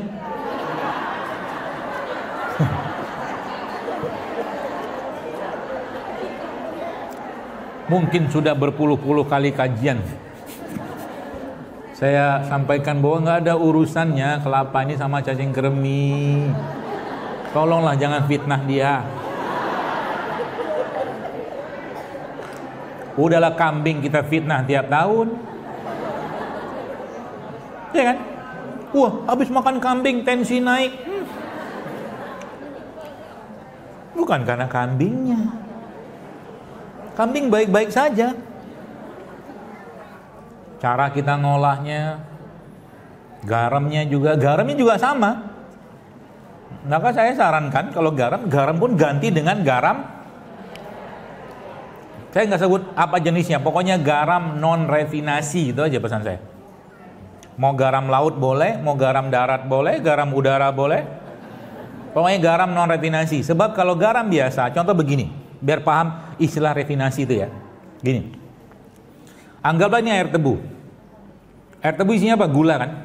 Gula tinggi sekali, tapi Anda minum air tebu aman-aman aja sebenarnya. Bahkan kalau Anda diabetes sekalipun minum air tebu dalam jumlah yang tidak berlebihan, secukupnya, nggak masalah. Karena bahkan ada kandungan dalam air tebu itu yang justru bermanfaat juga buat orang diabetes. Itu ada datanya, baca aja. Setahu saya. Lalu ini kan diapain sama pabrikan? Dipanaskan kan? Panaskan, jadi gumpal-gumpal segala macam. Kemudian dipecahkan lagi, akhirnya jadikan kristal-kristal, diputihkan lagi, dikasih anti caking, anti lengket. Nah itulah biang keroknya. Paham ya? Garam juga sama. Dari garam laut bersihkan. Karena permintaannya kita yang kinclong, yang tidak lengket, kan gitu kan? Ini saya belum cerita tentang ikan-ikanan loh ini. Coba saya cerita lah. Pusing saya kalau lihat makanan sekarang itu. Saya jujur termasuk yang tidak mau makan ikan apa tuh? Ikan ternak. Ikan ternak lah apapun namanya. Ya, kalaupun cari ikan-ikan yang saya akan cari ikan yang pakannya jelas, atau kalau enggak dia ikan yang hidupnya liar. Gabus, apalagi baung. Ya, salmon pun itu banyak salmon yang diternak. Gak semua bagus. Paling aman apa? Ikan laut. Ikan laut paling aman. Ya. Kalau nggak makan ikan gimana? Ya nggak apa-apa. Makan tahu tempe juga bisa. Problem lagi kan? Tempe, kedelainya, aduh. Makanya ya Allah, kalau bukan karena rahmat Allah, mungkin pusing kita makan apa tiap hari itu. Ya. Makanya kadang-kadang saya mikir mungkin bisa jadi kita perlu baca doa makan itu kan bismillah gitu kan. Tapi mungkin kadang-kadang kita perlu baca juga bismillahirrahmanirrahim. Karena saking banyaknya bahan berbahaya pada makanan sekarang gitu loh. Ya. Baik, itu gula. Jadi paham ya refinasi itu ya. Itu biang keroknya salah satunya adalah gula-gula olahan tadi. Jadi kalau Anda sekarang membayangkan contoh tepung-tepungan termasuk ini nih ya, sorry. Ini nih, seratnya bagus. Nah, salah satu tipsnya sebenarnya paling mudah ya, supaya misalkan oke, dokter saya belum bisa meninggalkan nasi. Saya nggak mempermasalahkan nasinya sebenarnya, cuma nasinya kita sekarang itu beras ya, itu sebagian besar seratnya hilang, sebagian besar. Belum lagi kita bicara semprotannya, belum usah bicara itu lah, nggak makan kita, pusing kita. Ya. Terus caranya gimana supaya nasi saya itu berserat? Paling gampang ya Anda aja ini, parut kelapa ini, masukin ke dalam nasi. Berarti jadi nasi liwet dong, ya kan? Tapi masukinnya kapan? Masukinnya bukan pada saat ada airnya. Kebayang? Jadi nasi udah jadi, Anda parut, masukin ke dalam itu, diaduk-aduk. Ya. Supaya tidak, nasi itu rice cooker itu sebenarnya masalah juga sebenarnya. Rice cooker. Anda tahu kenapa masalahnya kenapa? Semakin dipanaskan nasi berulang-ulang, gulanya semakin naik. Masalah lagi kan? Jadi kebayang kalau orang makan satu piring tuh isinya nasi semua, lemes itu insulinnya. Pankreasnya lemes. Ya, kelepek gitu. Itu yang pertama. Ya. Atau sekarang banyak beberapa produk-produk yang isi biji-bijian. Ya, saya nggak sebut mereknya apa. Yang itu bisa dimasukkan ke dalam nasi tadi. Itu sangat powerful untuk apa? Untuk mengurangi gula atau lonjakan gula. Ya, atau kalau enggak nasinya Anda campur dengan VCO. Tahu VCO? Ya. Jadi nasi itu campur sama VCO. Aduk. Ada lemaknya di situ sehingga nasinya tidak terlalu memberatkan. Dan mulai sekarang cobalah kurangi makan gula olahan. Nasinya dikurangi, banyakin lauk sayurnya. Nasi kalau perlu aja. Bukan berarti dokter nih penganut diet tertentu, enggak. Saya tidak penganut diet apapun. Makan aja. Apalagi vegetarian. Nggak mungkin umat Islam vegetarian karena kita harus makan kambing setiap tahun. Betul kan? Nabi kita makan kambing. Jadi nggak ada ceritanya. Mau teori apapun terserahlah. nggak peduli, karena Nabi makan kambing, patokan kita Nabi, gitu ya. Itu beberapa caranya. Kemudian apa lagi yang kita bisa kerjakan supaya gula tadi tidak naik, ya, atau mungkin tidak terjadi lonjakan gula. Kan biar udah tahu kan, ada nasi, kemudian tepung-tepungan. Jadi kalau Anda makan misalkan roti, tepung-tepungan itu contohnya bukan sembarang tepung ya, terigu yang saya maksud, terigu. Karena banyak tepung ya, tepung gandum ada, tepung jagung ada, tepung apa ada, tepung singkong ada, ya. Tapi intinya kalau tepungnya masih berserat bagus, maka saya dengan tim saya lah gitu kan mencoba membuat suatu roti yang tidak pakai terigu, gandum pun kita tidak pakai. Jadi tepungnya masih berserat. Apa isinya? Ada mokaf, ada sagu aren, ada tepung beras, ada tepung sorghum. Jadi bahannya 4. Kemudian kita pakai ragi sendiri. Jadi roti yang buat lambung aman. Ya, karena kebanyakan masalah lambung itu juga gara-gara tadi si petugasnya kecapean. Gitu ya. Nah, bisa dibuat ya. Jadi kalau Anda sekarang sudah mulai membayangkan roti biasa, isinya apa itu? Gula semua kan? Tepung terigunya udah gula, plus ada gula di situ, plus pakai mentega. Mentega itu sehat nggak? Kalau lemaknya hewan oke. Masalah lemak-lemak sekarang banyak lemak nabati. Jadi margarin ya. Mentega itu kan dari lemak dari kelapa sawit. Beda zaman dulu, kalau orang pakai lemaknya dari susu itu sebenarnya bisa Anda pakai. Misalkan Anda punya susu kambing ya. Susu kambing itu Anda olah, Anda panaskan dengan panas yang tidak terlalu panas, nanti lama-lama dia akan keluar di atasnya buih-buihnya itu. Pernah nyobain? Itu bikin keju ya. Bikin keju, bikin butter, bikin ghee, bisa itu sendiri di rumah. Jadi nanti kalau mau di rumah mau ngegrill, pakai itu, pakai ghee, pakai butter, itu lebih sehat. Anunya juga sama, tempat masaknya, ya tempat masaknya, jangan yang kita nanti jadi manusia logam. Saya kadang-kadang kalau lihat orang makanan bikin nasi goreng tuh takut saya makan. Karena itu kan yang ada di atap kita kan, aluminium itu. Seng apa-apa gitu. Kan kalau makan nasi goreng kan pakai itu wajannya. Semangat sekali dia. Kira-kira ada yang tergores nggak itu? Ada lah. Ini babnya sudah lain lagi. Bab cerita tentang tempat masak. Dok, saya sudah tidak pakai itu. Saya pakai teflon. Sama jeleknya itu. Teflon itu juga sudah kalau Anda baca datanya itu sudah confirm kalau dia tergores, terkupas karsinogenik, dia penyebab atau pemicu kanker, teflon. Jadi yang paling aman apa? Gaya ibu kita zaman dulu pakai tanah liat. Paling aman itu. Kalau nggak pakai, nah nih investasi buat ibu-ibu, cuman mahal sih. Iron cast dari besi. Itu bisa bertahan 30 tahun, 50 tahun kalau perawatannya benar. Iron cast. Itu kita nggak usah bahas sekarang. Kita kembali ini aja. Baik, jadi itu gula-gula olahan ya. Jadi caranya gimana? Tadi saya jelaskan. Kasih itu, kemudian apa lagi yang kita bisa lakukan untuk mengurangi keletihan si petugas ini, si pankreas ini? Perbanyakin puasa. Perbanyakin puasa.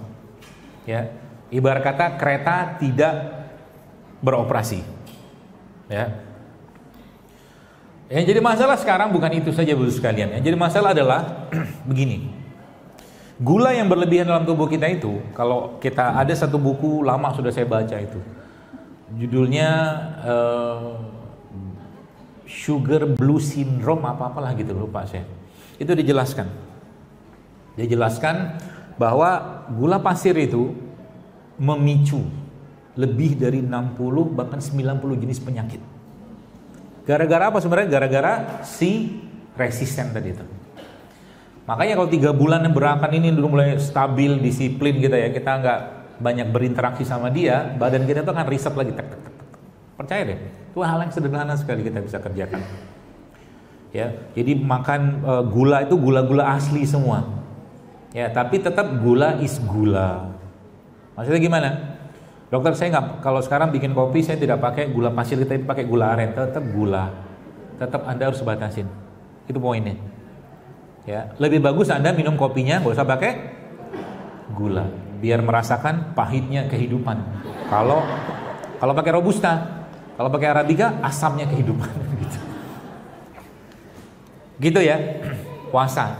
Nah, gula-gula ini Bapak sekalian pada laki-laki ya, kalau dia berlebihan, mohon maaf gitu, sehingga lebih banyak tumpukan lemak dalam tubuhnya tanpa dia olahraga, tanpa dia puasa, tanpa dia makan sehat segala macam, maka dia bisa mengcomfort, dia bisa mengubah hormon-hormon laki-lakinya menjadi hormon wanita.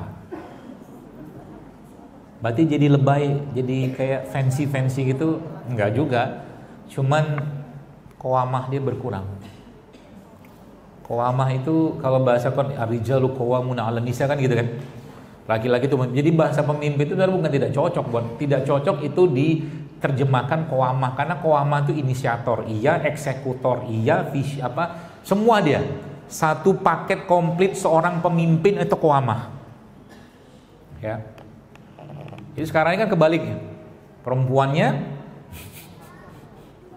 jadi era perempuan kalau saya bilang itu, laki-lakinya tertindas.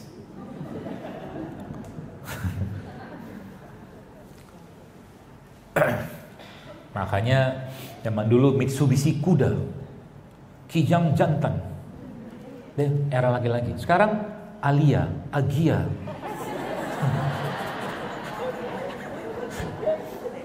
Senior. Laki-lakinya tidak tahu kemana. Oke, kalau bahasa laki-laki Quran itu Allah menggunakan dua kata. Laki-laki itu Allah sebutkan sebagai zukuro. Zukuro itu laki-laki secara jenis kelamin. Zukuro.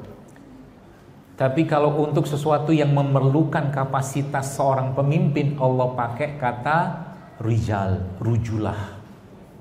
Maka qawam itu kalau pakai bahasa itu kan rijal qawam 'ala nisa. Tidak bisa. Tidak bisa pakai zukuro. Dia cuma laki-laki doang fisiknya. Ya. Tapi secara kapasitas dia bukan sosok qawam. Gitu. Itu panjang ceritanya itu. Baik, yang berikutnya apa cara kita untuk mengatasi itu sekalian? Dari puasa kan, prolong. Nah, makanya nanti Bapak-bapak cobain. Ada 24 jam puasa, tidak makan tapi minum aja. Tapi kondisikan badan dulu ya. Kondisikan badan dulu supaya nanti badannya nggak kaget. Ya. Namanya water fasting. Water fasting itu sekalian menurut yang saya baca dari beberapa tulisan dan para ilmuwan ya, itu dia bisa ngeboost testosteron beribu-ribu %. Ya. Kalau kan prinsipnya begini, tubuh itu kalau seandainya tidak ada bahan bakar atau tidak bahan bakar yang masuk bahan baku, maka dia akan menggunakan lemak kan sebagai cadangan atau sebagai bahan bakar kita. Ya, gula kalau nggak kepake dalam tubuh kita, maka dia diubah menjadi glikogen. Glikogen nggak kepake, dia akan ditumpuk jadi lemak. Nah, ketika nggak ada asupan masuk di sini, maka lemak diakses. Maka ketika lemak ini dipakai, yang terjadi dia ngebongkar semua. Itu canggihnya tubuh kita itu. Apalagi, nah nih beberapa yang saya baca lagi-lagi itu ternyata olahraga tuh paling bagus untuk nge-boost namanya lagi growth hormone itu dalam kondisi berpuasa. Puasa tuh olahraga, tapi menjelang-jelang buka aja, ya sehingga nggak kehausan kita. Itu yang terjadi apa? Growth hormone akan naiknya berkali-kali lipat. Kalau growth hormone muncul, Bapak sekalian, yang terjadi apa? Dia akan membentuk otot. Ototnya dibangun lebih kuat lagi sama dia lebih kokoh lagi. Ya, seperti itu. Jadi latihan beban itu mungkin perlu Anda jadwalkan. Ya. Berapa kali? 1 pekan, 3 kali. Berapa lama? Setengah jam aja cukup. Nggak bisa setengah jam, 15 menit aja cukup. Nggak bisa 15 menit, 7 menit cukup. Nggak cukup, nggak ada juga 2 menit cukup. Nggak juga sakarep. Tubuhmu kasih tahu ya nggak gelap. Gitu ya, latihan beban. Apa aja kita bisa pakai, Masya Allah. Ya, seperti itu. Kemudian apa lagi yang kita bisa lakukan supaya dia tidak melonjak? Itu tadi. Ada beberapa bahan-bahan yang bisa memicu, namanya metabolic autophagy. Metabolic autophagy itu dia bisa memicu untuk pembakaran atau self eating, sel-sel kita itu makan diri sendiri, tapi sel-sel yang rusak itu kan itu dimakan dengan apa tuh namanya dengan apa ya, dengan memasukkan bahan tadi lebih kuat. Intinya puasa sendiri atau melaparkan diri itu juga salah satu cara untuk memicu autofagi tadi. Tapi ada beberapa bahan yang juga punya kapasitas untuk memicu autofagi. Salah satunya nih kunyit. Kunyit ini ya dia punya kemampuan ya untuk memicu pembakaran sel-sel yang rusak dalam tubuh kita. Ya makanya kalau nanti coba kalau mau apa ya, bongkar-bongkar lemak kalau bahasa saya. Jadi pagi-pagi itu Anda minum wedang, jamu, ya kunyit misalkan, kunyit, jahe, apalagi serai, paling gampang ini. Kenapa saya nggak terlalu sarankan ini? Karena ini cepat turunin gula darah. Ya, pagi-pagi gula darah kita udah turun sebenarnya. Kalau pagi-pagi pakai ini bisa keliengan kita, kayu manis. Ya. Ini kan kunyit, jahe, serai, tambahkan kan apa tadi? Bunga lawang, macam-macam tambahin dalam jumlah tidak terlalu banyak. Pagi-pagi gitu dia bisa menstimulus pembakaran sel-sel tubuh kita yang sudah rusak tuh lebih kuat. Itu murah kan? Jadi hidup sehat tuh murah kan? Murah. Siapa bilang mahal? Ya saya nggak habis pikir kalau ada orang bilang hidup sehat tuh mahal. Mahal apanya? Modal begini doang. Bahkan saya di sekolah anak saya, ya qadarullahnya ada Zaidul Akbar di situ yang anaknya sekolah di situ. Jadi saya di situ bikin program sama ibarat kata sama UKS-nya lah gitu kan. Jadi ada wedang-wedang gini kita bikin dalam dispenser, semua orang boleh minum untuk mengajarkan atau mengenalkan anak rasa-rasa ini. Ternyata Masya Allah ya anak-anak mulai senang gitu kan, kita kasih gula merah, gula aren gitu kan, supaya apa? Itu ya Allah, minuman-minuman saset itu serem loh itu. Pakai gula aja sudah masalah, sekarang nggak pakai gula, pakainya pemanis buatan. Coba lihat, pemanis buatan itu bagusan jahatnya minta ampun beneran. Bukti jahatnya apa? Ada peringatan di situ di bawah. Coba baca. Ya, ini tuh apa yang kita mau kerjakan ini sebenarnya mau nyelamatin generasi gitu loh.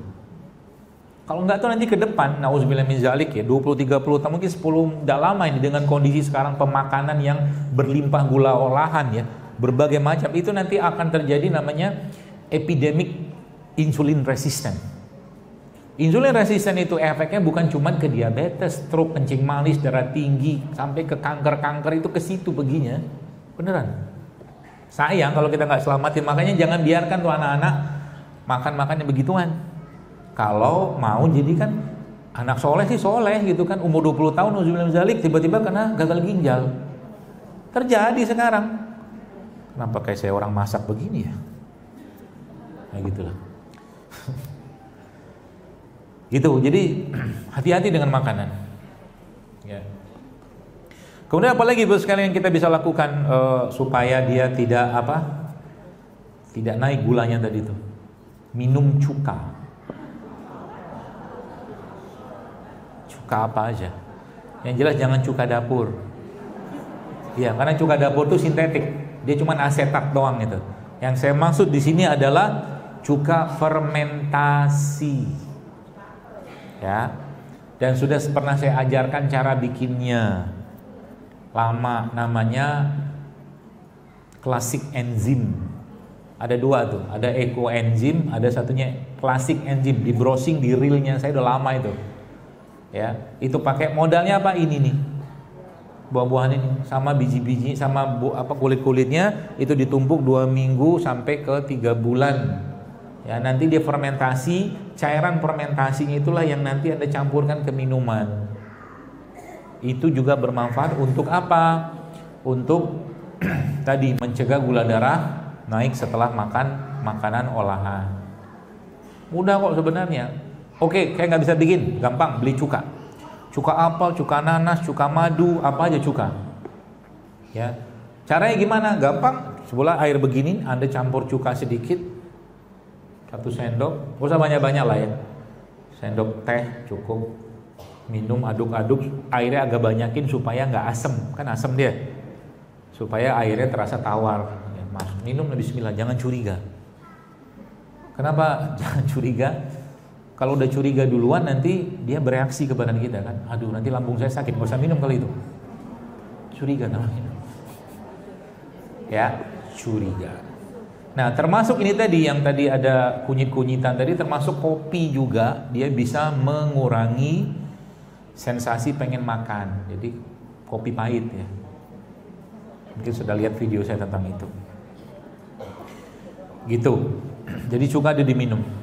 Apalagi cara yang supaya kita tidak tinggi gula, makan sayur ya sebelum kita makan itu. Jadi sekarang kalau Anda sudah membayangkan kira-kira ada orang yang makan nasi goreng ya, 1 piring, kemudian dia makan ada bakwannya 2, ada kerupuk di situ, minumnya teh manis, lalu beberapa tahun kemudian dia mengabarkan kepada Anda dia kena diabetes. Anda bilang apa? Sudah saatnya memang Anda kena.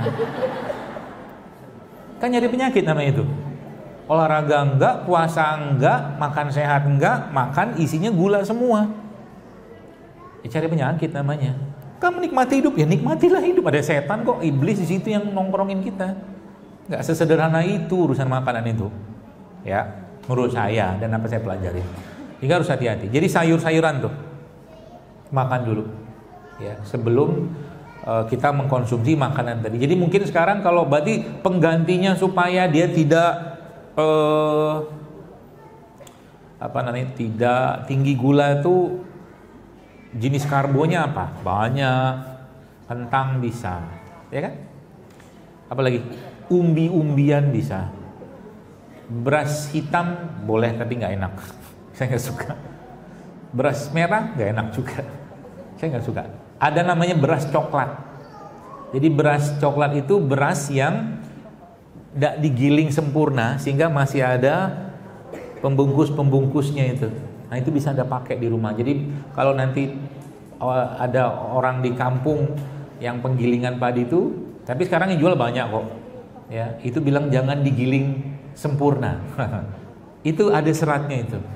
Ya, umbi-umbian juga. Jadi salah satu kaidah yang paling sederhana yang saya sampaikan di sinilah kurangilah karbohidrat. Ya, jadi kalau kita makan nasi goreng misalkan,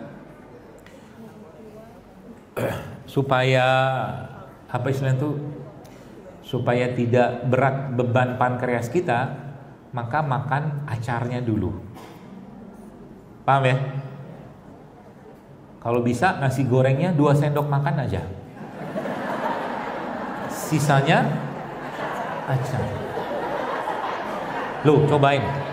Beneran. Saya tuh nyobain, Pak. Saya ngomong begini tuh saya iseng-iseng saya kerjain. Ternyata memang, tapi saya makan nasi goreng seabrek-abrek itu jelas nggak bisa saya. Saya di rumah kadang-kadang kalau pas pengen, saya pakai nasi goreng, ada bumbu sendiri, nasi saya sendiri, saya punya sendiri. Ya, semua saya bikin sendiri. Ya, gitulah. Nah, itu saya makan, misalkan nasi goreng 2 sendok, telurnya 3.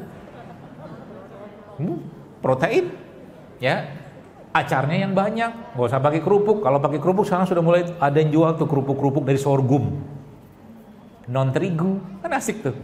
Misalkan, oke goreng, boleh silakan goreng. Pakai apa gorengnya? Pakai minyak kelapa, gitu. Kan asik. Bubur ayam juga, bubur ayam gula nggak? Gula. Nasi kan dibikin bubur. Jadi ada yang mengatakan seorang nutrisionis, ingat saya dikatakan bahwa cara menghindari nasi itu supaya tidak tinggi gulanya adalah dimasukin kulkas. Ya benar sih, cuma nggak enak. Jadi nasi dimasukin kulkas, didinginkan itu bagus. Ya, nggak menaikkan gula pada nasi. Jadi kalau nasi itu dipanaskan, orang zaman dulu tuh udah bener masak nasi habis makan, kan? Dia masak nasi kan? Lauk bikin, nasi bikin, makan habis. Itu udah bener. Kita ini yang semua serba instan. Bener zaman dulu tuh, nggak ada makanan itu lauk itu dipanaskan berulang-ulang, makin tidak sehat dia. Makin tidak sehat. Jadi lauk terbaik apa? Masak habiskan, masak habiskan, masak habiskan. Nasi juga sama sebenarnya. Ya, cuman tadi nggak sempet lah segala macam gitu-gitulah standar. Nah, saya makan bubur ayam, saya coba. Bubur ayam, kayak orang kan makan bubur ayam isinya apa? Ya bubur, nasinya kan ada, ayamnya, apa lagi? Sate yang versi itulah, versi mahal. Buburnya ada ayamnya, ada kerupuknya, kacang. Saya kemarin cobain, wah, oh sama itu, dia ada daun tuh, seledri. Jadi kemarin saya beli bubur ayam, buburnya 1 sendok. Saya bilang sama abangnya, bang banyakin kacangnya, saya bilang. Banyakin kacangnya, banyakin seledrinya. Terus saya makan satenya. Ya. Kenapa dokter nggak mau makan ayamnya? Ada rahasianya.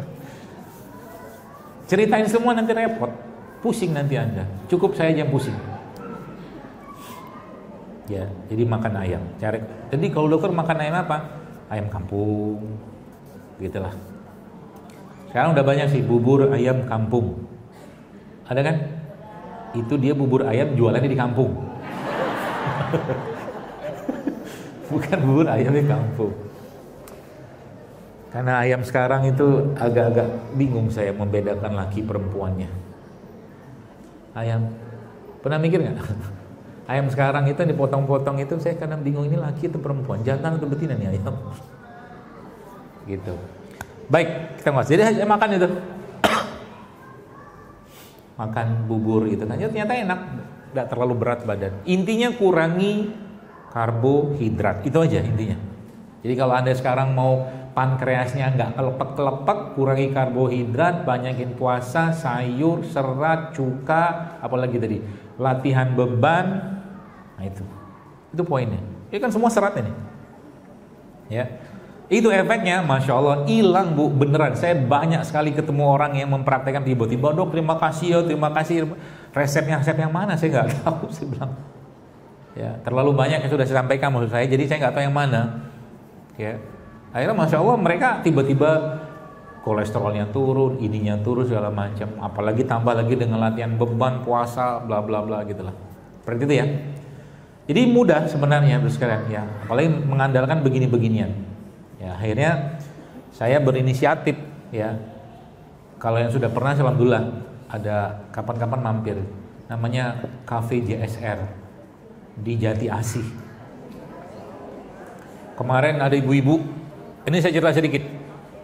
Saya suka. Jadi ibu-ibu tuh dari Jambi naik bus 30 seat.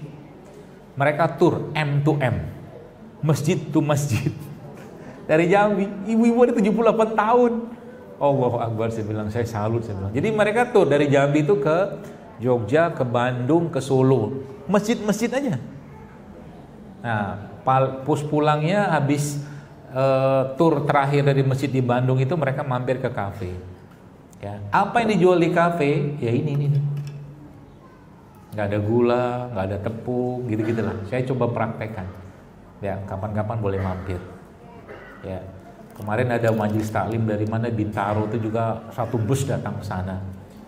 Pas saya ada, akhirnya kita ngobrol-ngobrol sedikit lah di situ. Ya.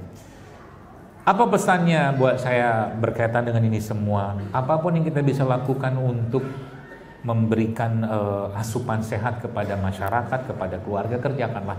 Ya, di rumah paling tidak kita mulai dulu. Gula pasirnya dikurangi, nasi putihnya dikurangi atau diganti dengan nasi yang lain misalkan ya, supaya apa? Jangan sampai masa usia tua kita itu masa usia tua yang berlimpah penyakit sayang. Ya, apa niatan besar kita? Ya, pas 5 menit 2 jam kita ngobrol ya. Masya Allah.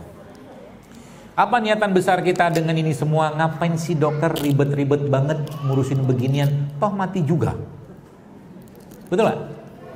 Iya kan? Mati juga kok. Ajal kita gak bisa ditunda. Gimana cara jawab ini? Gampang. Pertama, kalau saya sampaikan kepada diri saya bahwa saya ingin mengembalikan jasad ini kepada Allah dalam keadaan baik sebagaimana Allah menciptakan dalam keadaan yang baik. Jangan saya kembalikan untuk titipan dalam keadaan berpenyakitan gara-gara ulah dan nafsu kita. Itu niatan terbaik menurut saya. Betul?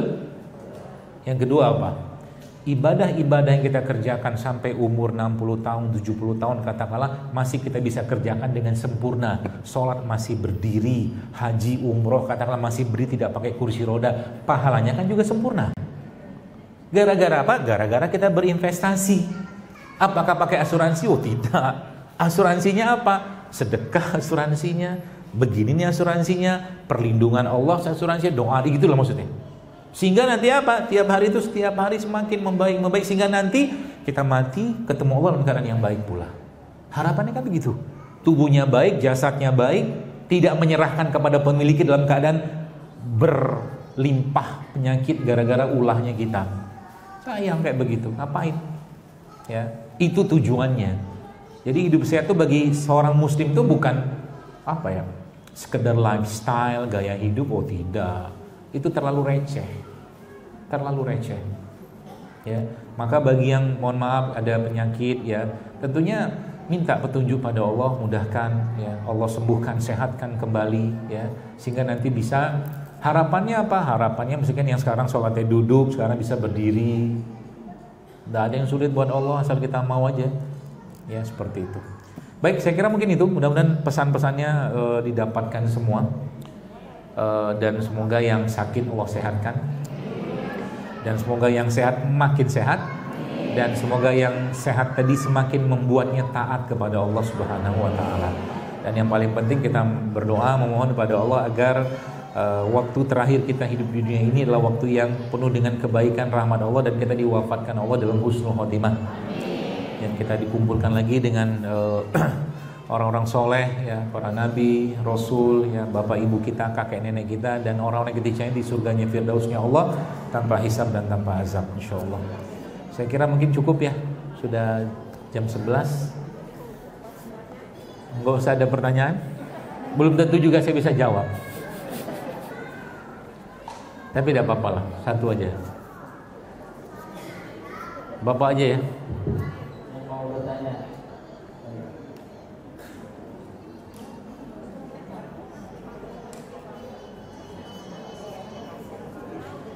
Assalamualaikum warahmatullahi wabarakatuh.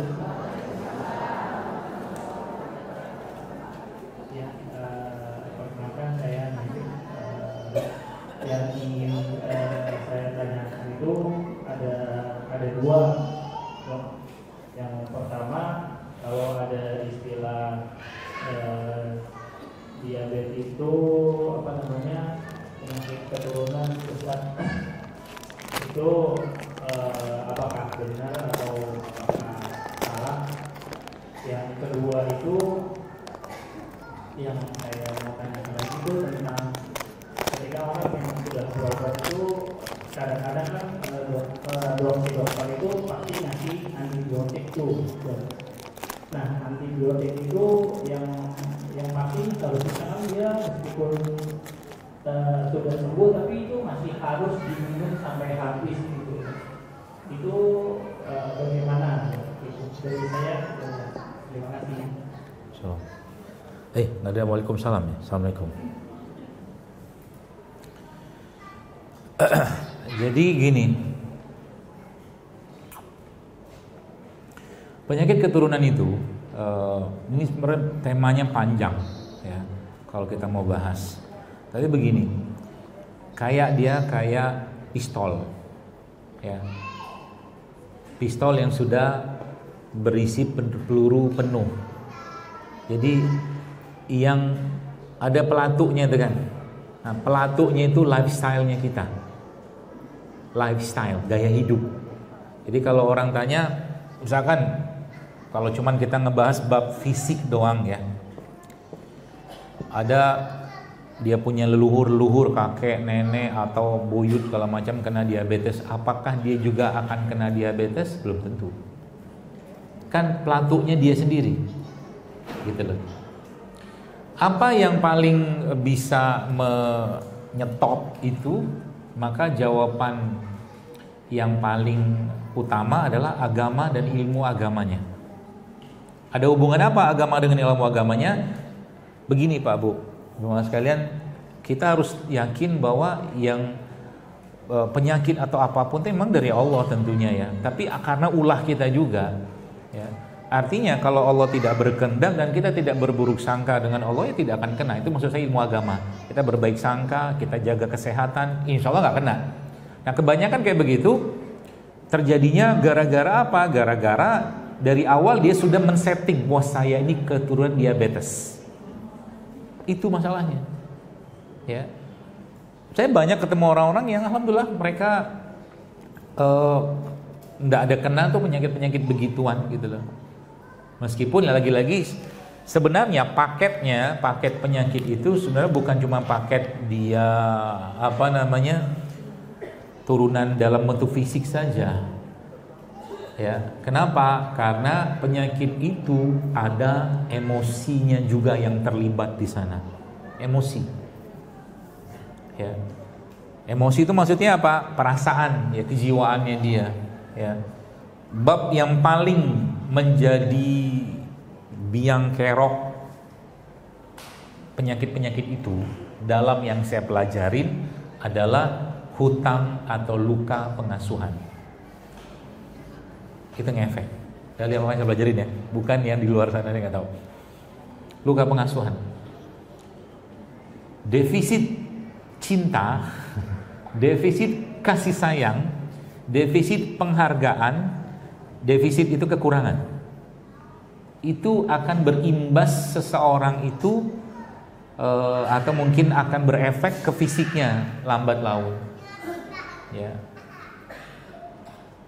Kalau kata guru saya, ya, dari apa yang saya pelajari, karena dia kekurangan cinta, maka dia mencari cinta dalam bentuk yang lain. Karena cinta itu manis, maka dia carilah yang manis-manis. Sayangnya, yang manis-manis yang dia makan adalah manis-manis yang tidak sehat. Paham? Masuk? Gak masuk pun gak apa-apa, tapi yang saya dapatkan begitu. Ya, nanti kalau Bapak mau lihat, nih kalau Anda mau riset apa tipis-tipis. Orang yang satu keluarga kena kanker, kena stroke, kena diabetes, kena autoimun gitu. Coba cari benang merah emosi, perasaan, luka pengasuhan, nanti sama itu. Sama. Gak mungkin gak, karena kita nih, saya, Anda dapat paketan dari orang tua. Paket gen hidung. Jadilah hidung kayak begini. Orang tua atau leluhur kan. Paket gen kuping jadilah kayak begini. Tapi apakah paket emosinya orang tua juga kita dapatkan? Dapat lah. Orang tua juga mewariskan emosi. Dalam bentuk gen itu punya emosi juga. Ya, yang diwariskan kepada kita. Apa? Gen nggak percaya diri bisa? Ada. Makanya itu sebabnya dalam Islam ini mungkin pandangan saya. Itu sebabnya kita tidak dianjurkan untuk menikah dengan orang yang tidak selevel. Nanti akan ada penindasan di situ jika tidak ada pegangan agama. Suami yang kedudukannya lebih tinggi dia akan menindas istrinya. Atau sebaliknya, istri yang kedudukan lebih tinggi, sosial, harta, jabatan, dia akan menindas suaminya. Penindasan itu kalau sudah ada bakat penindasan dari gen bapak ibunya atau keturunannya, maka dia akan tertindas. Tapi sini paham? Mudah-mudahan paham. Ini panjang ceritanya Pak. Yang jelas bahasa singkatnya triggernya tadi aja. Ya, sesatnya kita tanda kutip dalam urusan makanan tadi kalau babnya diabetes itu tidak lain insulin resisten, tidak lain. Tapi kalau mau sedikit lebih dalam cari nih. Pasti ada emosi di situ terlibat, tidak mungkin enggak. Itu saya dapatkan, ya, merasa tertindas, terzolimi, tidak dihargai. Itu babnya atau paketnya itu satu sebenarnya, nggak mungkin enggak. Ya, makanya Paling susah jaga hati. Ya. Penyakit itu karena memang dasar saya mengatakan ini sebenarnya apa? Dasarnya dari sabda Nabi SAW. Apa kata Nabi SAW? Iza solahat solaha jasada kulluh, kata Nabi. Kalau hatinya baik, maka baiklah semua. Kalau hatinya rusak, rusaklah semua, kan gitu. Berarti panglimanya, rajanya hati itu, kolbu itu. Dan kalaulah itu diinterpretasikan dan beberapa ulama menyebutkan itu jantung, maka kata kuncinya jantung. Karena jantung itu paling sensitif dengan sesuatu yang sifatnya emosional. Ya. Dan dia berefek ke semua organ. Stres mau ujian, tiba-tiba dia diare, mencret-mencret. Ya kan? Begitu perasaan, makanya dikontrol terus, ya. Itu sebabnya kalau masuk di sini bab ketenangan segala macam, Allah tuh menjelaskan dalam Al-Quran kan ketenangan itu bukan sesuatu yang kita dapatkan, sesuatu yang bukan kita dapatkan, tapi dia diturunkan. Kalau kita baca dalam surat Al-Fat itu huwallazi anzala sakinah. Anzala sakinah itu kan diturunkan. Allah menurunkan ketenangan. Kita butuh ketenangan, mengerjakan apapun harus tenang segala macam dan jangan was-was. Karena penyakit hati itu jauh lebih apa? Jauh lebih kuat efeknya daripada penyakit raga. Kenapa saya mengatakan ini? Atau apa dasar saya mengatakan ini? Baca aja surat An-Nas. Untuk urusan kejahatan eksternal di surat Al-Falaq, Qul a'udzu birabbil falaq min syarri ma khalaq. Aku berlindung kepada Allah dari kejahatan subuh, kan gitu kan, falaq. Kita berlindung kepada Allah cuma nyebut Allah sekali. Ya. Qul a'udzu birabbil falaq min syarri ma khalaq, min syarri ghasiqin, seterusnya ila akhir ayat. Tapi menariknya di surat An-Nas berapa kali kita minta perlindungan kepada Allah? 3. Qul a'udzu birabbin nas, malikin nas, ilahin nas. Untuk urusan waswasil khannas. Itu maksudnya. Jadi penyakit ini tuh justru malah jauh lebih bahaya. Curiga itu bisa berwujud menjadi penyakit fisik sebenarnya. Curiga, dendam, kebencian, pokoknya Nabi sebutkan itu. Pesan saya baik-baik, jangan curiga sama orang, jangan benci sama orang, jangan dendam sama orang, jangan hasad luar biasa sama orang, karena itu akan ngefek ke diri kita sendiri. Beneran. Jangan merasa kita hina, nggak boleh, nggak boleh. Ya, karena balik-baliknya ke kita sendiri. Ya, sedih berlebihan pun nggak boleh. Nggak boleh. Takut berlebihan nggak boleh, ginjalnya kena nanti. Begitu babnya. Cukup ya di jam 11. Mudah-mudahan bermanfaat. Ini ada nanti panitia bagi. Ini sebenarnya bukan ramuan, ini buatan saya sendiri, buatan saya dan tim saya. Jadi sebenarnya isinya apa?